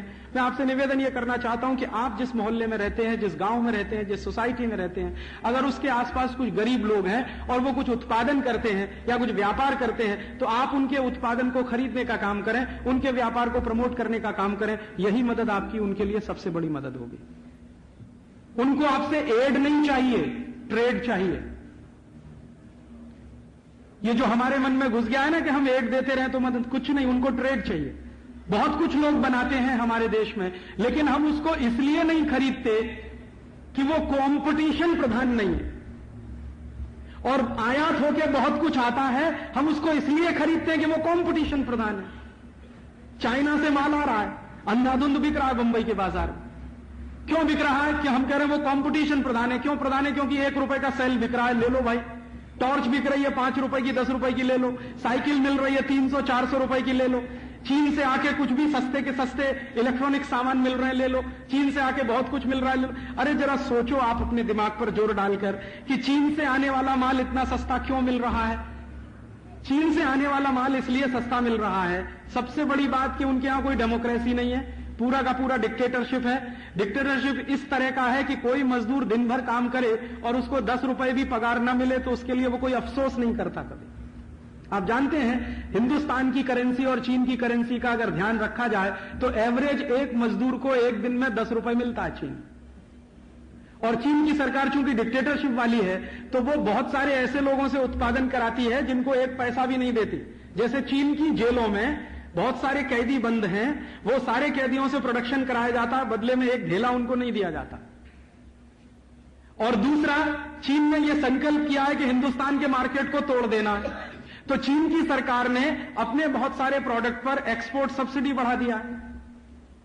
और एक्सपोर्ट सब्सिडी बढ़ाकर उन्होंने तीसरा एक बेहतरीन काम और किया है कि जो चीन में बनने वाला माल दुनिया के किसी भी देश में एक्सपोर्ट होगा उस पर लोकल टैक्सेस भी माफ। तो एक तो लोकल टैक्सेस माफ कर दिए, बिजली बहुत सस्ती कर दी है। आप हिंदुस्तान में एक फैक्ट्री चलाते हैं, इस समय आपको 4-4.5 रुपए यूनिट देना पड़ता होगा। चीन में वही एक फैक्ट्री चलती है, 90 पैसे यूनिट का खर्च आता। तो 90 पैसे यूनिट की बिजली है। और चीन में अगर एक्सपोर्ट करो आप माल को तो उसके लिए उन्होंने रेट ऑफ इंटरेस्ट 1% से लेकर 4.5% के बीच में फिक्स किया हुआ है। 1-1.5% पर चीन में आपको अरबों डॉलर का लोन मिल सकता है अगर एक्सपोर्ट करना है। आपकी फैक्ट्री अगर एक्सपोर्ट ओरिएंटेड है तो फिर उन्होंने बिजली भी कम की हुई है। लेबर उनके यहां बहुत सस्ता है और कोई लेबर लॉ नहीं है। आज कान पकड़ के 10 लोगों को निकाल दीजिए, कल 100 लोगों को निकाल दीजिए, कोई अफसोस नहीं है, कोई कोर्ट में नहीं जा सकता, कुछ नहीं है वहां पर। तो इस तरह के कानून और इंफ्रास्ट्रक्चर होने के कारण उन्होंने अपने माल को बेहद सस्ता बना लिया। क्यों? क्योंकि कंपटीशन करना है ना। कंपटीशन का तो एक ही उद्देश्य है ना कि आप जितने सस्ते बेच रहे हैं उससे सस्ता कोई दूसरा बेचे। आप 10 रुपए में बैटरी बेच रहे हैं, वो 2 रुपए में बेचें। आप 2 रुपए पे आ जाएं तो वो 1.5 रुपए में बेचें। आप 1.5 पे आ जाएं वो 1.25 रुपए में। इसकी कोई लिमिट नहीं है कंपटीशन की, मैं कहना यह चाहता हूं। आप अगर कोशिश करेंगे कि हिंदुस्तान में हम सारे इंडस्ट्रीज को इस तरह से रीस्ट्रक्चर्ड करें कि हिंदुस्तान में भी बैटरी 1 रुपए की बिकने लगे, तो चीन वाले 50 पैसा कर देंगे उसका। फिर आप कोशिश करोगे चलो हम भी 50 पैसे में, वो 25 पैसा कर देंगे उसका। फिर आप 25 पे आओगे, वो कहेंगे 5 पैसे में ले लो। फिर आप कहोगे हम 5 में देंगे, वो कहेंगे मुफ्त में ले लो। फिर कोई दिन कहेंगे कि मुफ्त में क्यों, हमारी बैटरी लो, ऊपर से 5 रुपया और ले लो। मैं आपको सिर्फ एक ही बात समझाना चाहता हूं कि कंपटीशन की कोई लास्ट लिमिट नहीं होती है। इसलिए ये कंपटीशन के चक्कर में ना फंसे, इसमें से निकलकर कोऑपरेशन में जाएं। तो कोऑपरेशन में जाएंगे तो क्या होगा कि भाई मेरे देश में बनता है, मेरा कोई पड़ोसी माल बनाता है, कोई उसका उत्पादन करता है, उसको रोजगार मिलता है, मैं वही माल लूंगा जिससे मेरे पड़ोसी को रोजगार मिलता है, मैं वही सामान खरीदूंगा जिससे मेरे पड़ोसी को व्यापार मिलता है। अगर हम उसको रोजगार दे सकें, व्यापार दे सकें, इसके लिए कोई कोऑपरेशन की नीति पूरी दुनिया में, पूरे देश में चलाएं, तो इसमें से हिंदुस्तान निकल आएगा, जहां फंस गया है पूरा का पूरा देश। और ये जो मैं आपके सामने पेश कर रहा हूं, ये पिछले 10 वर्षों से बहुत ज्यादा सोचने के बाद मुझे समझ में आया कि हम कंपटीशन में फंस गए। कोऑपरेशन वाले लोग कंपटीशन में फंसेंगे तो ना तो वो कंपटीशन कर पाएंगे ना कोऑपरेशन कर पाएंगे। और कंपटीशन वालों के सामने अगर आप खड़े हो जाएंगे तो उनकी कोई लिमिट नहीं है, ना चीन की कोई लिमिट है, ना यूरोप के लोगों की कोई लिमिट है। आप उस लिमिट को कभी क्रॉस नहीं कर पाएंगे। तो वापस लौटें और अपनी कोऑपरेशन की दुनिया में चलें। और कोऑपरेशन की दुनिया क्या, फिर रिपीट कर रहा हूं अंतिम बात, कि अगर आपके गांव में कुछ माल बनता है उसको पहले खरीदें, कोऑपरेशन ये है। आपके गांव में नहीं बनता, बाजू के किसी गांव में बनता है, उसको खरीदें, वो कोऑपरेशन। आपके 2 गांव के बाजू में नहीं बनता, किसी जिले में बनता है, उसको खरीदें, वो कोऑपरेशन है। और जिले में भी नहीं बनता, मेरे किसी प्रदेश में बनता है, उसको खरीदें, वो कोऑपरेशन है। प्रदेश में भी नहीं बनता, भारत के किसी दूसरे प्रदेश में बनता है, उसको खरीदें, वो कोऑपरेशन है। तो ये कोऑपरेशन की भावना अगर हम समझ पाए तो मैं मानता हूं कि भारत की पूरी व्यवस्था को बदलने के लिए ये एक बात काफी है। और कोऑपरेशन की दुनिया में हम अगर वापस लौट आए तो हिंदुस्तान की ये गरीबी, भुखमरी, बेकारी सब हम दूर कर सकते हैं। और गरीबी, भुखमरी, बेकारी को दूर कर पाए तो शायद अपने लिए भी और महात्मा गांधी की आत्मा के लिए मोक्ष की परिस्थितियां बना सकते हैं। तो मोक्ष की परिस्थिति बनाने के लिए सिर्फ मैं इतना ही कहना चाहता था। गांधी जी ने 11 व्रत दिए, उनमें से एक व्रत है स्वदेशी। वो स्वदेशी का व्रत इसी कोऑपरेशन के सिद्धांत पर टिका हुआ है। तो आज आप इस हॉल से जब उठकर जाएं तो अपने मन में ये संकल्प लेकर जाएं कि गांधी जी ने जो स्वदेशी का व्रत हमें दिया कोऑपरेटिव सोसाइटी बनाने के लिए, वो सोसाइटी बनाने के लिए हम हमारे जीवन में स्वदेशी का संकल्प करेंगे और इन विदेशियों का बहिष्कार करेंगे। वस्तुओं के स्तर पर जब आप बहिष्कार करने का संकल्प कर लेंगे तो अपने जीवन में ऐसा कुछ करिए कि गलती से भी कोई चाइनीज प्रोडक्ट मत खरीदिए, उसकी जगह कोई भारतीय वस्तु ही खरीदिए। कोई कहेगा कि राजीव भाई वो तो सस्ता है, हमारा महंगा है, तो कोऑपरेशन की भावना से खरीदिए, ना कि कंपटीशन की भावना से। भले ही हमारे देश का कोई प्रोडक्ट महंगा है, लेकिन यह मानकर खरीदिए कि यह प्रोडक्ट खरीदने से मैं किसी गरीब आदमी को रोजगार दे रहा हूं, यह प्रोडक्ट खरीदने से मैं किसी को व्यापार दे रहा हूं, यह प्रोडक्ट खरीदने से मैं किसी को गरीबी से बाहर लाने की कोशिश कर रहा हूं। अन्यथा क्या होगा, आप सब लोगों ने विदेशी माल जैसे खरीदना शुरू किया है, हिंदुस्तान के 4,62,000 उद्योग बंद हो गए। ऑयल इंडस्ट्री पूरी कॉलेप्स हो चुकी है इस देश में। मैं घूम रहा हूं पूरे देश में। थोड़े दिन पहले मैं सौराष्ट्र गया था। सौराष्ट्र में 700 ऑयल मिलें बंद पड़ी हैं। जहां शिंग तेल निकलता था, नारियल का तेल निकलता था, वो सब इंडस्ट्रीज बंद है क्योंकि विदेशी पाम तेल बिक रहा। और पाम तेल क्यों बिक रहा? क्योंकि कंपटीशन में है। कंपटीशन में क्या है? 20 रुपए लीटर का है। हमारा जो मूंगफली का तेल है, शिंग तेल है, वो नहीं बिक रहा है क्योंकि वो 40 रुपए लीटर का। तो कंपटीशन में चल के पाम तेल हम खरीद रहे हैं, शिंग तेल नहीं बिक रहा है। सब इंडस्ट्रीज बंद हो रही है। और सिर्फ ऑयल इंडस्ट्रीज ही बंद नहीं हो रही है, टेक्सटाइल इंडस्ट्री भी बंद हो रही है। कोरिया से कपड़ा आ गया, ताइवान से आ गया, सिंगापुर से आ गया, हांगकांग से आ गया, और वो कपड़ा 6-7 रुपए मीटर में मूलजी जेठा मार्केट में भरा पड़ा। स्विस कॉटन के नाम पर 7-7.5 रुपए मीटर का कपड़ा। हमारी सब टेक्सटाइल मिलें बंद होती जा रही। पूरे देश में टोटल टेक्सटाइल मिलें 700 हैं, उनमें से 350 इस समय बंद पड़ी। अहमदाबाद में बंद है, बड़ोदरा में बंद है, यहां मुंबई में बंद। और टेक्सटाइल मिलें ही बंद नहीं है, पूरा का पूरा ये जो पावरलूम चलाने वाली इंडस्ट्री बंद हो चुकी है। आप जाओ ना भिवंडी में 3 लाख पावर लूम्स बंद पड़े भिवंडी में। इसी तरह से विदेशी सीमेंट आ रहा, विदेशी आयरन आ रहा, लोहा आ रहा, विदेशी दवाएं आ रही हैं, विदेशी जूते आ रहे हैं, कॉस्मेटिक्स के सामान आ रहे हैं। अभी तो सरकार 1 अप्रैल से इस कंपटीशन को और बढ़ाने जा रही है। 1 अप्रैल सन 2001 के बाद सरकार कह रही है कि बाहर से आने वाली कोई वस्तु पर कस्टम ड्यूटी नहीं होगी, 0 कस्टम ड्यूटी, और बाहर से आने वाली कोई भी वस्तु पर क्वांटिटेटिव रिस्ट्रिक्शंस भी नहीं होंगे। तो क्वांटिटेटिव रिस्ट्रिक्शंस हटा देंगे, कस्टम ड्यूटी पूरी विड्रॉ कर लेंगे, तो विदेशी माल बिकेगा हिंदुस्तान में 10 रुपए किलो, स्वदेशी माल होगा 50 रुपए किलो। तो लोगों के मन में क्या है, कंपटीशन बिठा दिया ना, तो वो कहेंगे कंपटीशन करो। अब कंपटीशन होता है 2 बराबर के लोगों में, आप इस बात को ध्यान कर लीजिए। अगर चीन का कोई माल भारत में आकर बिकता है और चीन में उस माल का उत्पादन करने के लिए 90 पैसे यूनिट की बिजली है, 1.5% के रेट पर उनको ब्याज 1.5% के ब्याज पर अरबों डॉलर का लोन है और 100% एक्सपोर्ट की सब्सिडी है, तो अगर यही फैसिलिटीज भारत में नहीं है तो कैसे कंपटीशन करेंगे? यूरोप और अमेरिका की कंपनियां आ रही हैं। अमेरिका में जानते हैं मैक्सिमम रेट ऑफ इंटरेस्ट इस समय 4.5%, तो 4.5% के रेट पर अरबों डॉलर का लोन वो लेकर आए और हिंदुस्तान के किसी उद्योगपति को कर्ज लेने के लिए कम से कम तो 12, 13, 14% ब्याज देना पड़े, तो 1.5% का ब्याज और 4.5% का, और यहां का ब्याज 12%, 13%, 15% का, दोनों में कभी कंपटीशन होगा क्या?